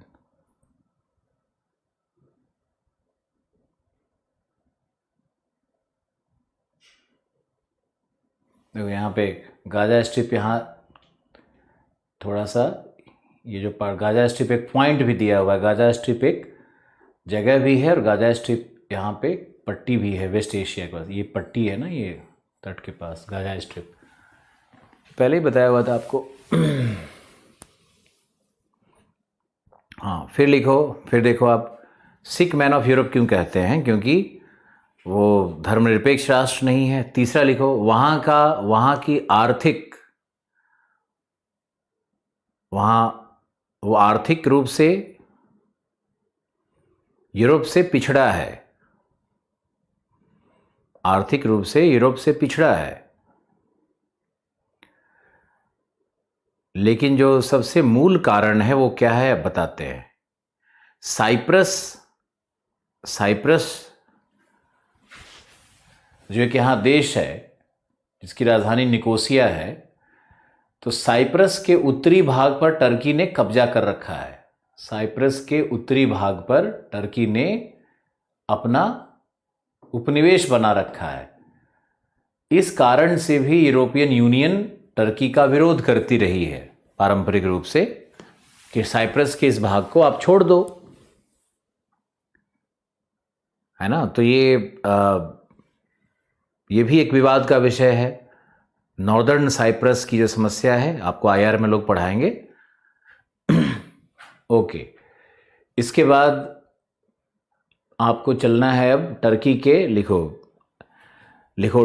अगला टर्की के बारे में इंफॉर्मेशन है कि कैपिटल अंकारा है, सबको मालूम है। यहाँ इस्तांबुल जो मैंने आपको बताया था, इस्तांबुल, यहाँ देखो इस्तांबुल सिटी बॉस्फोरस स्ट्रेट के पास,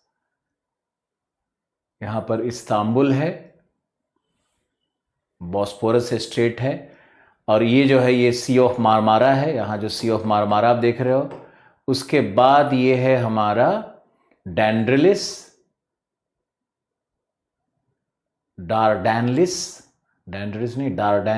यहाँ पे डार्डेनलिस स्ट्रेट है। तो ब्लैक सी से इंटर करेंगे तो बॉस्फोरस, उसके बाद सी ऑफ मारमारा, उसके बाद डार्डेनलिस, उसके बाद एजियन सी में प्रवेश करेंगे।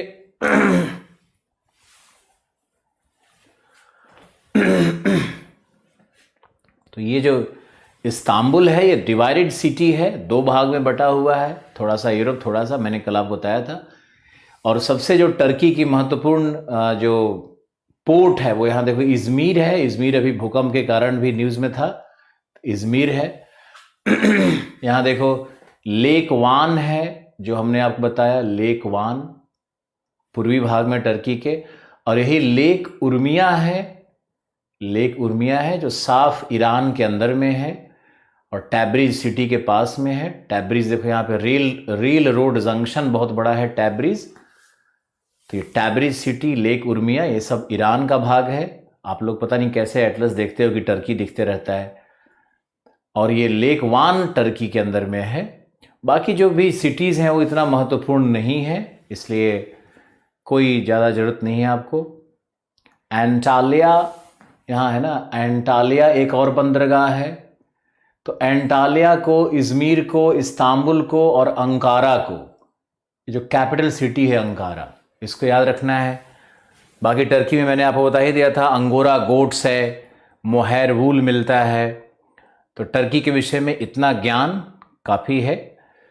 और टर्की की सीमा आप देख लो तो ब्लैक सी से भी काफ़ी मिला हुआ है, ये ब्लैक सी से काफ़ी लंबा है। फिर यहाँ देखोगे तो ये मेडिटेरेनियन सी में भी ज़्यादा है, इसका कोस्ट लाइन है, बहुत ज़्यादा लंबा है मेडिटेरेनियन सी पे। तो टर्की का एक बहुत अच्छा जियोपॉलिटिकल लोकेशन है। यहाँ पे पहले जो अम्पायर था वो मैंने आपको बताया था, ओटोमैन अम्पायर था, जो बहुत समृद्ध अम्पायर था। उसका विनाश अबू बकर ने कैसे किया था वो, तो एक बड़ा महान सिविलाइजेशन का पार्ट टर्की रहा है। ओके, अब आप लोगों को चलना है ईरान के अंदर में। तो ईरान में आप आइए, अब ईरान के विषय में कुछ बताएंगे आपको।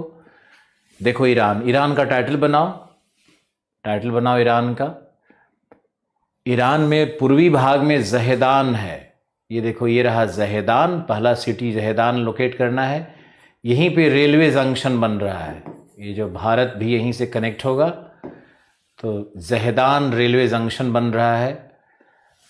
यहाँ पर आप लिखते जाओ, जहेदान रेलवे जंक्शन के रूप में डेवलप हो रहा है, जो कि साउथ एशिया को जोड़ेगा वेस्ट एशिया से। और जहेदान जाकर के जुड़ा हुआ है किरमान, इप्सान, अराक और फिर तेहरान भी इससे जुड़ा हुआ है। लेकिन ये जाकर के सीधे टैब्रिज में मिलता है, ये टैब्रिज में मिलता है।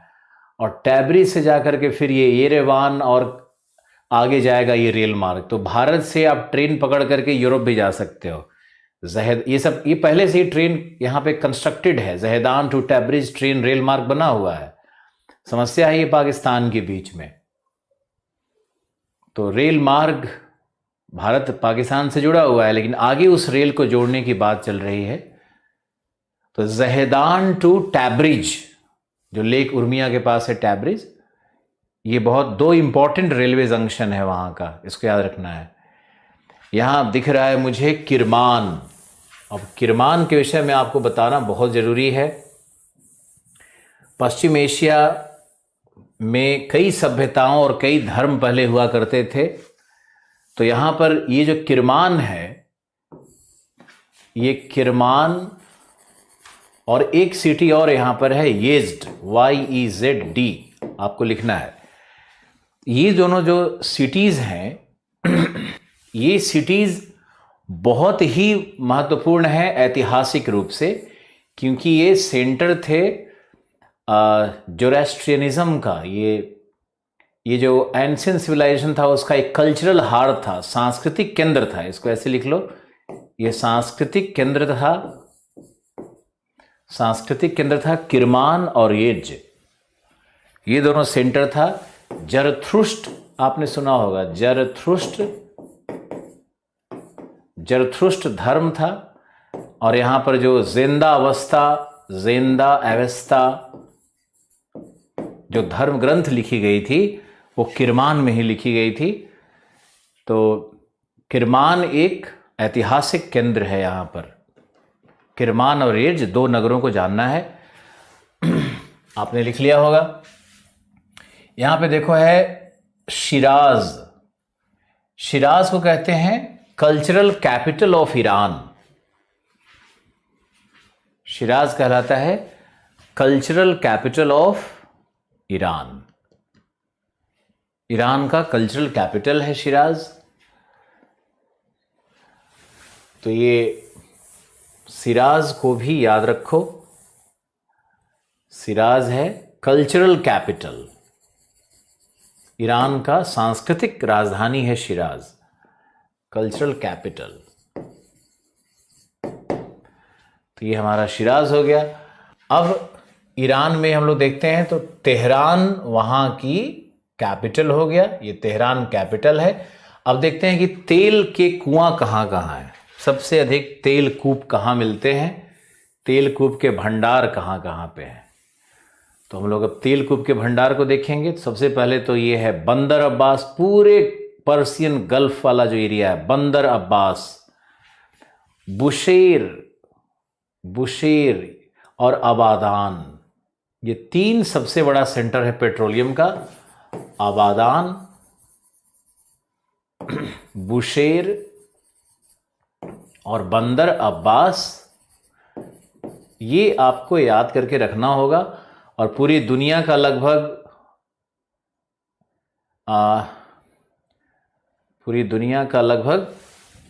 6% पेट्रोलियम ईरान में मिलता है।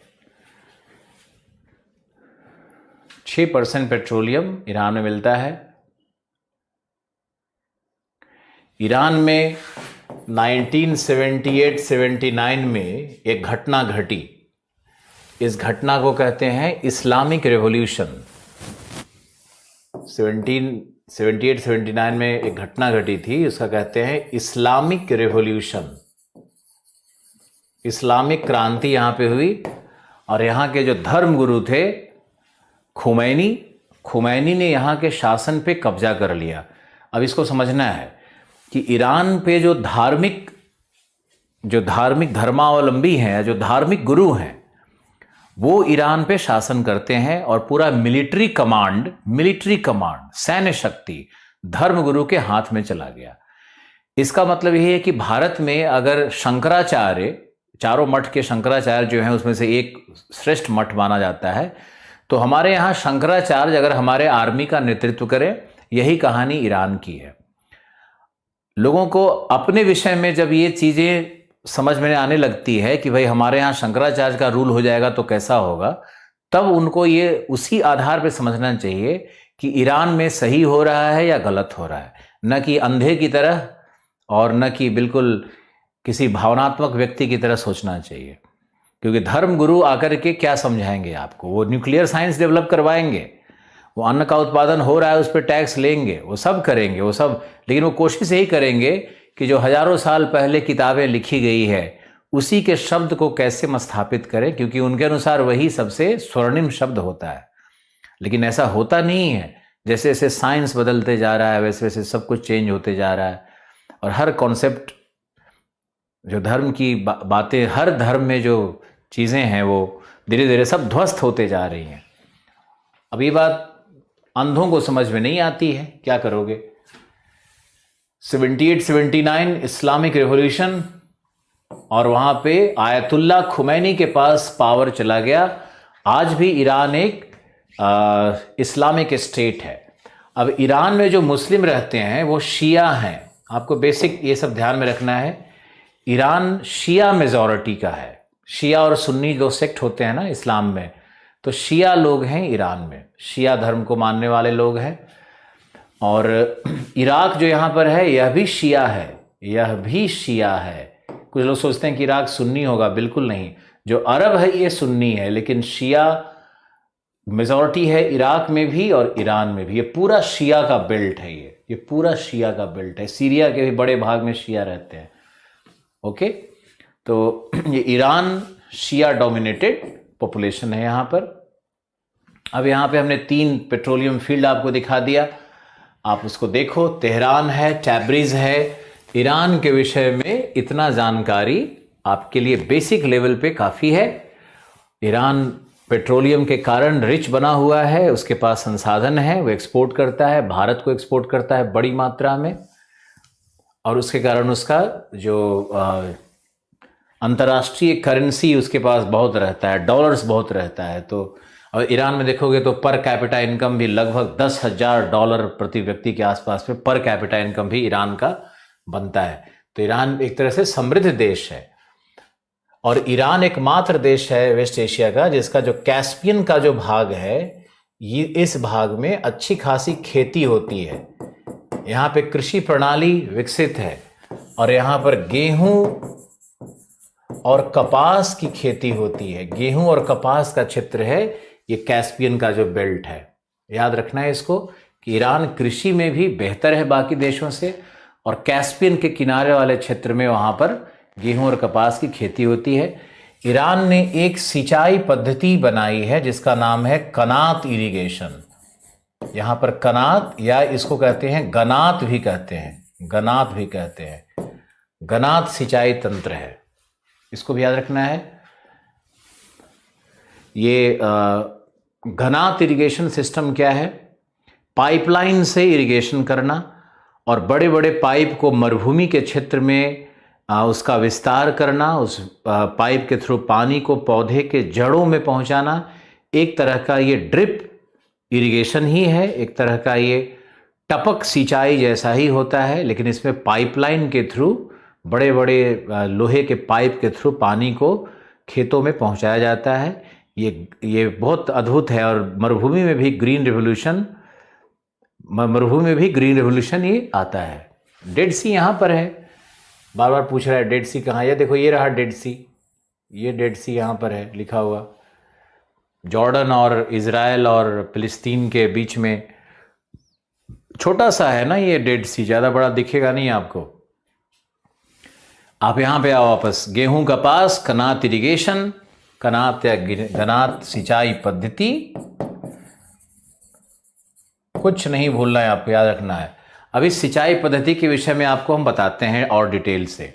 गनात इरिगेशन क्या है, कनात इरिगेशन क्या है, भारत में गनात या कनात इरिगेशन का क्या उपयोगिता है, कनात इरिगेशन में जल को कैसे संरक्षित किया जाता है और रेगिस्तान में कैसे हरित क्रांति लाई जा सकती है। भारत का भी एक भाग रेगिस्तान है, तो वहाँ कैसे हरित क्रांति हो सकती है।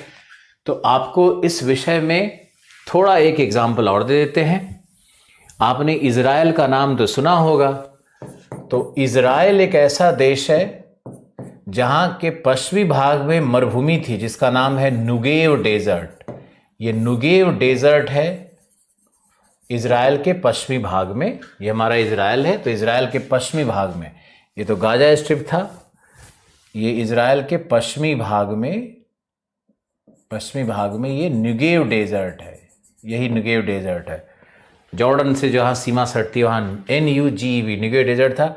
यहाँ पर इसी कनात इरिगेशन से हरित क्रांति आ गई है, हरित क्रांति आ गई है। और यहाँ पे इज़राइल में अन्न का उत्पादन और चारों तरफ हरियाली बिल्कुल फैली हुई और अद्भुत देश है इज़राइल, खूबसूरती में और लोगों के एटीट्यूड में और टेक्नोलॉजी में, हर चीज़ में इज़राइल। मुश्किल से यहाँ पर इतने बड़े इज़राइल में 55 लाख यहूदियों की जनसंख्या है और इतने छोटे से स्ट्राइप में फ़िलिस्तीनियों की जनसंख्या जो कि अरब मूल के हैं, अरब मूल के फ़िलिस्तीनियों की जनसंख्या बहुत बढ़ गई है, इजरायलियों से ज़्यादा इनकी जनसंख्या हो चुकी है। तो ये यहाँ पे एक जोन ऑफ कन्फ्लिक्ट बना हुआ है। इस कन्फ्लिक्ट के विषय में हम बात करेंगे। पहले ईरान को देख लेते हैं। ईरान का कनात इरिगेशन हो गया। अब हम लोग चलते हैं ईरान के बाद इराक के अंदर में चलते हैं। इराक भी बहुत इंपॉर्टेंट देश है वेस्ट एशिया का, और इराक में एक सद्दाम हुसैन हुआ करते थे। अगर आप लोगों को याद हो तो सद्दाम हुसैन भारत के अच्छे मित्र थे और इराक भारत के लिए काफ़ी फेवरेबल स्टेट रहा है, शुरू से रहा है। चूँकि इराक का जो गठबंधन है ना वो रूस के साथ रहा है, पहले भी रहा है, रूस के साथ जुड़ा हुआ इराक देश रहा है। तो इराक, रूस, भारत ये सब एक गठबंधन बना करके जो रसियन फेडरेशन था जो कि USSR कहलाता था, उस समय की एक कहानी है। अब देखो यहाँ पे इराक के विषय में समझने की कोशिश करो कि इराक का एक बड़ा भूभाग है, लेकिन तट के पास आने के बाद जैसे ही तट पे पहुंचोगे तो यहाँ पे इराक बिल्कुल छोटा सा हो जाता है। यानी कि पर्शियन गल्फ में इराक का जो रास्ता है वो बिल्कुल बंद है और छोटा सा भाग है। यहाँ पे ये देखो बस पॉइंट है जहाँ पे वो पानी को टच कर रहा है, पर्शियन गल्फ को टच कर रहा है। तो अगर यहाँ पे ये सद्दाम हुसैन साहब है, मान लिया सद्दाम हुसैन साहब हैं ये, तो ये सोचते रहते थे कि भाई अगर ईरान का ये आबादान पार्ट हमारे कब्जे में आ जाए और कुवैत का ये भाग हमारे कब्जे में आ जाए तो पहला काम क्या होगा कि पर्शियन गल्फ का एक बड़ा क्षेत्र हमको मिल जाता है जो कि विश्व व्यापार में बहुत मदद करेगा। पहला उद्देश्य था सद्दाम हुसैन का। दूसरा ये था कि कुवैत के पास दुनिया का कुवैत के पास 9%, इतना छोटा सा देश है और 9% इसके पास पेट्रोलियम है, और आबादान के पास भी दुनिया का, ईरान का लगभग सारा पेट्रोलियम, 60% पेट्रोलियम उसके आबादान में ही मिलता है। तो अगर आबादान और कुवैत का ये भाग ये अगर आ जाएगा इराक के पास, तो इराक के पास अपना जो विश्व का है वो भी लगभग 7-8% विश्व का पेट्रोलियम है और 9% इसका हो गया, और ईरान का अगर कब्जा करेगा तो यहाँ से भी 6% लेगा। तो ये 15 और 8 23, तो मान करके चलो कि दुनिया में 20 से 21% पेट्रोलियम का मालिक अकेले इराक बन जाता। और इराक जो ऐसा अगर 21% पेट्रोलियम का अगर कब्जा उसके पास हो जाए तो दुनिया का एक बड़ा प्रभावी देश बन सकता था। सद्दाम हुसैन इसी योजना में लगे हुए थे, इसीलिए इराक कभी ईरान के साथ युद्ध करता था तो उसने कुवैत पर भी कोशिश की कब्जा करने की 1990 में, और फिर US इराक वॉर हो गया, सद्दाम हुसैन पकड़ा गया, मारा गया, सब तो कहानी हो गई आपकी। लेकिन इराक का उद्देश्य क्या था, इराक क्यों कुवैत पे अटैक किया था और क्यों ईरान के साथ इराक का युद्ध होते रहता है, इसकी ये छोटी सी भू राजनीतिक तस्वीर आपको हमने पेश की। अब आप देखो कि जो इराक है इसको कहते हैं डिसएडवांटेज्ड कंट्री, लिखते जाना है, डिसएडवांटेज्ड कंट्री है। जिस राष्ट्र का, ध्यान से सुनना है, जिस राष्ट्र की तटीय सीमा समुद्र से बहुत ही संकीर्ण कर दी जाती है उसको कहते हैं डिसएडवांटेज्ड कंट्री, यानी वो लाभ रहित देश बन जाता है। और ऐसा किसने किया था? ऐसा यूरोपीय देशों की, UK की साजिश थी। ऐसा वेस्ट एशिया में कभी भी कोई देश नहीं था, ध्यान से सुनना, कोई ऐसा राष्ट्र नहीं था यहाँ पे, बल्कि चारों तरफ ट्राइब रह रहे थे। यहाँ पे कोई और ट्राइब है, यहाँ पे कुर्द ट्राइब है, तो यहाँ पे कोई और सेक्ट है, इधर कोई और सेक्ट है, इधर कोई और है। ऐसे ट्राइब फैला हुआ था। अभी ट्राइब का नाम लेंगे, अभी नहीं लेंगे, कॉम्प्लेक्स हो जाएगा। तो जैसे यहाँ पे बद्दू ट्राइब है, मान लो सऊदी अरब, तो बद्दू ट्राइब यहाँ पे रह रहा है, असी ट्राइब यहाँ पे रह रहा है, तो इस तरह से कुर्द ट्राइब यहाँ पे रह रहा है, तो ये हमास यहाँ पे रहता है फिलिस्तीन के पास। तो ये सब बहुत सारा ट्राइबल ग्रुप है जो इसमें रहता है। तो यूरोपीय देशों ने क्या किया कि उन्होंने क्या किया कि देखा कि कैसे बांटा जाए इसको राष्ट्र के रूप में। उसने अरब काट दिया, इराक काट दिया, ईरान काट दिया। अब इराक काटने के क्रम में उसने जानबूझ करके आबादान को ईरान में दे दिया और कुवैत को अलग राष्ट्र बना दिया। इसलिए बना दिया क्योंकि एक ही जगह अगर तेल का कंसंट्रेशन हो जाएगा, सारी भू राजनीति तो तेल पे आधारित है। इराक के पास अगर इतना सारा तेल आ जाता तो इराक तो बहुत पावरफुल नेशन बन जाता। तो इराक के अगेंस्ट कहीं ना कहीं यूरोपियन कॉन्स्पिरेसी भी हुई है और इसीलिए इराक डिसएडवांटेज कंट्री के रूप में अभी भी मिलता है। लेकिन अब तो जैसे देश बन चुका है, सीमाएं निर्धारित हो चुकी है, वैसे ही प्रयास करना चाहिए सबको कि उसी में खुश कैसे रहें। और फिर भी इराक के पास बहुत तेल है। अब हम लोग देखते हैं इराक की राजधानी और इराक के प्रमुख नगर, इराक की कृषि, इराक के संसाधन। तो इराक की राजधानी देखो यहाँ बगदाद, जो कि टिग्रिस रिवर पे है, कैपिटल सिटी टिग्रिस रिवर पर है। यहां से देखिए ये हमारा रहा टिग्रिस। टिग्रिस पे दो बहुत इंपॉर्टेंट सिटीज हैं, दो बहुत इंपॉर्टेंट सिटीज हैं। सबसे पहला है बगदाद और दूसरा है मोसूल, जिसपे आईएस ने कब्जा कर लिया था। आपको याद होगा कि मोसूल सीरिया से लगता हुआ है लगभग। तो ये टिग्रिस पे दो सिटीज है, मोसूल और बगदाद, ये दो आपको याद रखना है। मोसूल भी तेल का, किरकुक और मोसूल दो यहां पे तेल के सबसे बड़े केंद्र है। देखो यहां किरकुक दिखा हुआ है। तो ये जो भाग है ना इराक का जो उत्तरी भाग है उसमें तेल भरा हुआ है। इराक के उत्तरी भाग में तेल भरा हुआ है, जहां पे किरकुक और मोसूल, टिग्रिस वैली पे है मोसूल, वहां पे मिलता है। तो तेल का उत्तरी भाग में एक बड़ा केंद्र है मोसूल और किरकुक, जो आप याद लिखोगे। और आरबिल भी है, यहां भी तेल है। तीन तेल के केंद्र यहां मिलेंगे आपको। उसके बाद आपको चलना है नीचे वाले भाग में। मैंने आपको पहले ही बताया था कि यूफ्रेटस नदी, जो यूफ्रेटस नदी ये आ रही है, ये मिलती है अल बसरा पे। यहां देखो अल बसरा है, ये है अल बसरा। तो अल बसरा पे आबादान से जस्ट बगल में है, यहां डेल्टा बन रहा है। तो ये जो डेल्टा क्षेत्र है उसको भी अल बसरा ही कहते हैं। और अल बसरा पे दोनों नदियों का संगम है और अल बसरा भी तेल का एक बड़ा केंद्र है। जहां पे टिक मार्क कर दिया, ये सब तेल का केंद्र हो गया। तो ये Al Basra, Baghdad, Kirkuk, Arbil, Mosul, Kirkuk, Mosul, Arbil, ये तीनों नॉर्थ का। ये बहुत इंपॉर्टेंट है, यहां पर शो नहीं कर रहा है, लेकिन यूफ्रेटस नदी पे यहां पे आओगे तो यहां पर अल हिंदिया है।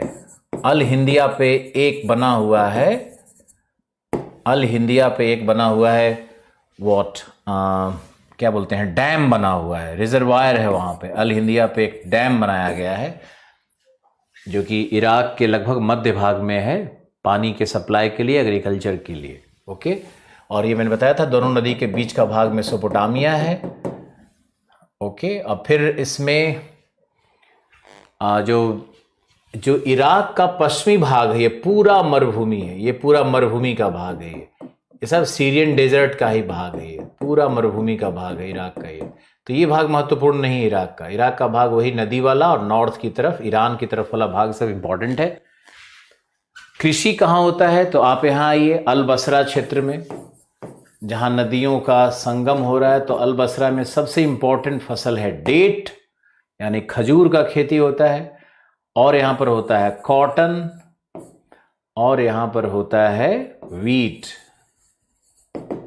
ये तीन फसल इस डेल्टा क्षेत्र में होते हैं और नदी घाटी में भी होता है, अल हिंदिया क्षेत्र में भी होता है। तो ये तो है आपका इराक का कहानी। तो टर्की, ईरान और इराक, ये तीन क्षेत्रों को हमने अभी तक देखा है। और कुवैत देखते हैं। कुवैत एक छोटा सा यहाँ पे राष्ट्र है। कुवैत की राजधानी क्या है, कुवैत सिटी। तो कुवैत की राजधानी भी कुवैत ही है। और ये देखो बहुत छोटा सा, लेकिन इसका तट रेखा काफी अच्छा बड़ा बना हुआ है। यहाँ देखो ये तट रेखा, ये जो डॉटेड है ना, ये पूरा कुवैत कुवैत में जो तेल का कुआं है, जो सबसे बड़ा तेल का कुआं है, उसका नाम याद रखो। यह है बुरान ऑयल फील्ड्स। ये बुरान ऑयल फील्ड्स कुवैत में है। और कुवैत का कोई सिग्निफिकेंस बहुत ज़्यादा नहीं है, लेकिन यहाँ पर अर्बनाइजेशन 90% है और पर कैपिटा इनकम यहाँ पर $50,000 पर कैपिटा है। बहुत ही अमीर देश है कुवैत। पर्शियन गल्फ पे अवस्थित है और इसकी सीमा सट रही है इराक से और सऊदी अरेबिया से। याद रखना, इराक और सऊदी अरेबिया से इसकी सीमा सटेगी। पर्शियन गल्फ का देश है, बुरान ऑयल फील्ड्स है। दुनिया में इसके पास लगभग 9% पेट्रोलियम है कुवैत के पास। तो ऑयल फील्ड याद रखना है आपको। पर्शियन गल्फ के पास ही आप देखोगे तो सारा पेट्रोल है। बंदर अब्बास, बुशेर, आबादान, अल बसरा, कुवैत। और यहाँ नीचे आओगे तब भी पूरा अबू धाबी से लेके पूरा ये बेल्ट, ये पूरा एरिया ही जो सराउंडिंग है ना पर्शियन गल्फ का, ये समझो तेल से भरा हुआ है। क्यों है यहाँ पर तेल, यहीं पर तेल क्यों मिल रहा है, इसके विषय में हम बात करेंगे। आज नहीं, नेक्स्ट क्लास में करेंगे, कल करेंगे आपसे बात। आज बस इतना ही। सद्दाम हुसैन वहाँ का एक रूलर था जो कि तानाशाह था। सद्दाम हुसैन थे सुन्नी मुस्लिम, ऐसे समझना होगा। सद्दाम हुसैन सुन्नी मुस्लिम थे और इराक की जो मूल जनसंख्या है वो शिया है। तो सुन्नी माइनॉरिटी होते हुए भी वहाँ के सत्ता पर काबिज था और उसने शिया लोगों के प्रति अत्याचार भी बहुत किया। और शिया में जो भी नेता उभरता था उसको, उसका एक मंत्री था केमिकल अली, कमांडर था। तो केमिकल अली क्या करता था कि शिया के जो मुस्लिम नेता उत्पन्न होते थे, अपना मांग डिमांड करते थे, उनको केमिकल से मार दिया करता था, इसलिए उसका नाम था केमिकल अली। और बहुत सारे बायोलॉजिकल वेपन बनाने की भी बात चली थी कि ईरान ने बायोलॉजिकल वेपन्स बना रखे हैं, न्यूक्लियर वेपन्स बना रखे हैं। लेकिन अमेरिका के आक्रमण के बाद ये पता चला कि वहाँ कुछ नहीं था और ऐसे ही बस एक राजतंत्र चल रहा था सद्दाम हुसैन का।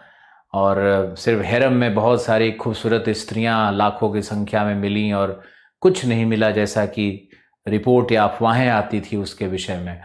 शायद नॉर्थ कोरिया का भी यही कहानी है, लेकिन नॉर्थ कोरिया एक न्यूक्लियर नेशन है और एक रॉग नेशन है। रॉग मतलब दुष्ट नेशन है और उस पर हाथ डालने का मतलब होता है कि कहीं ना कहीं आप उसके बाद उसका मतलब होता है कि कुवैत एकमात्र देश होगा जहां 2022 में पहली बार चुनाव होंगे। तो मैंने आपको बताया कि वहां कुवैत काफ़ी उन्नत राष्ट्र है और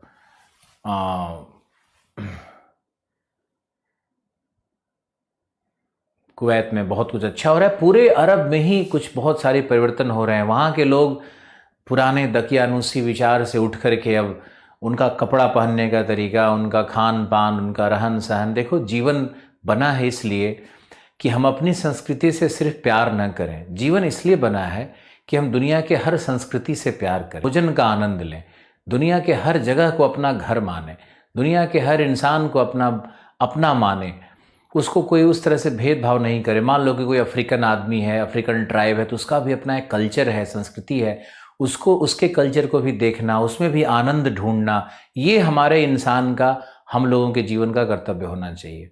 न कि ये होना चाहिए कि हम अपने को श्रेष्ठ माने, दूसरे को घृणा की दृष्टि से देखें। अरे सब कल्चर महान कल्चर होता है, सब डांस महान डांस होता है, सब म्यूज़िक महान म्यूज़िक होता है, सब कुछ महान है जो मानव ने निर्मित किया। इन विचारों के साथ आज के लिए विदाई, कल मिलते हैं उचित समय पर। Thank you so much.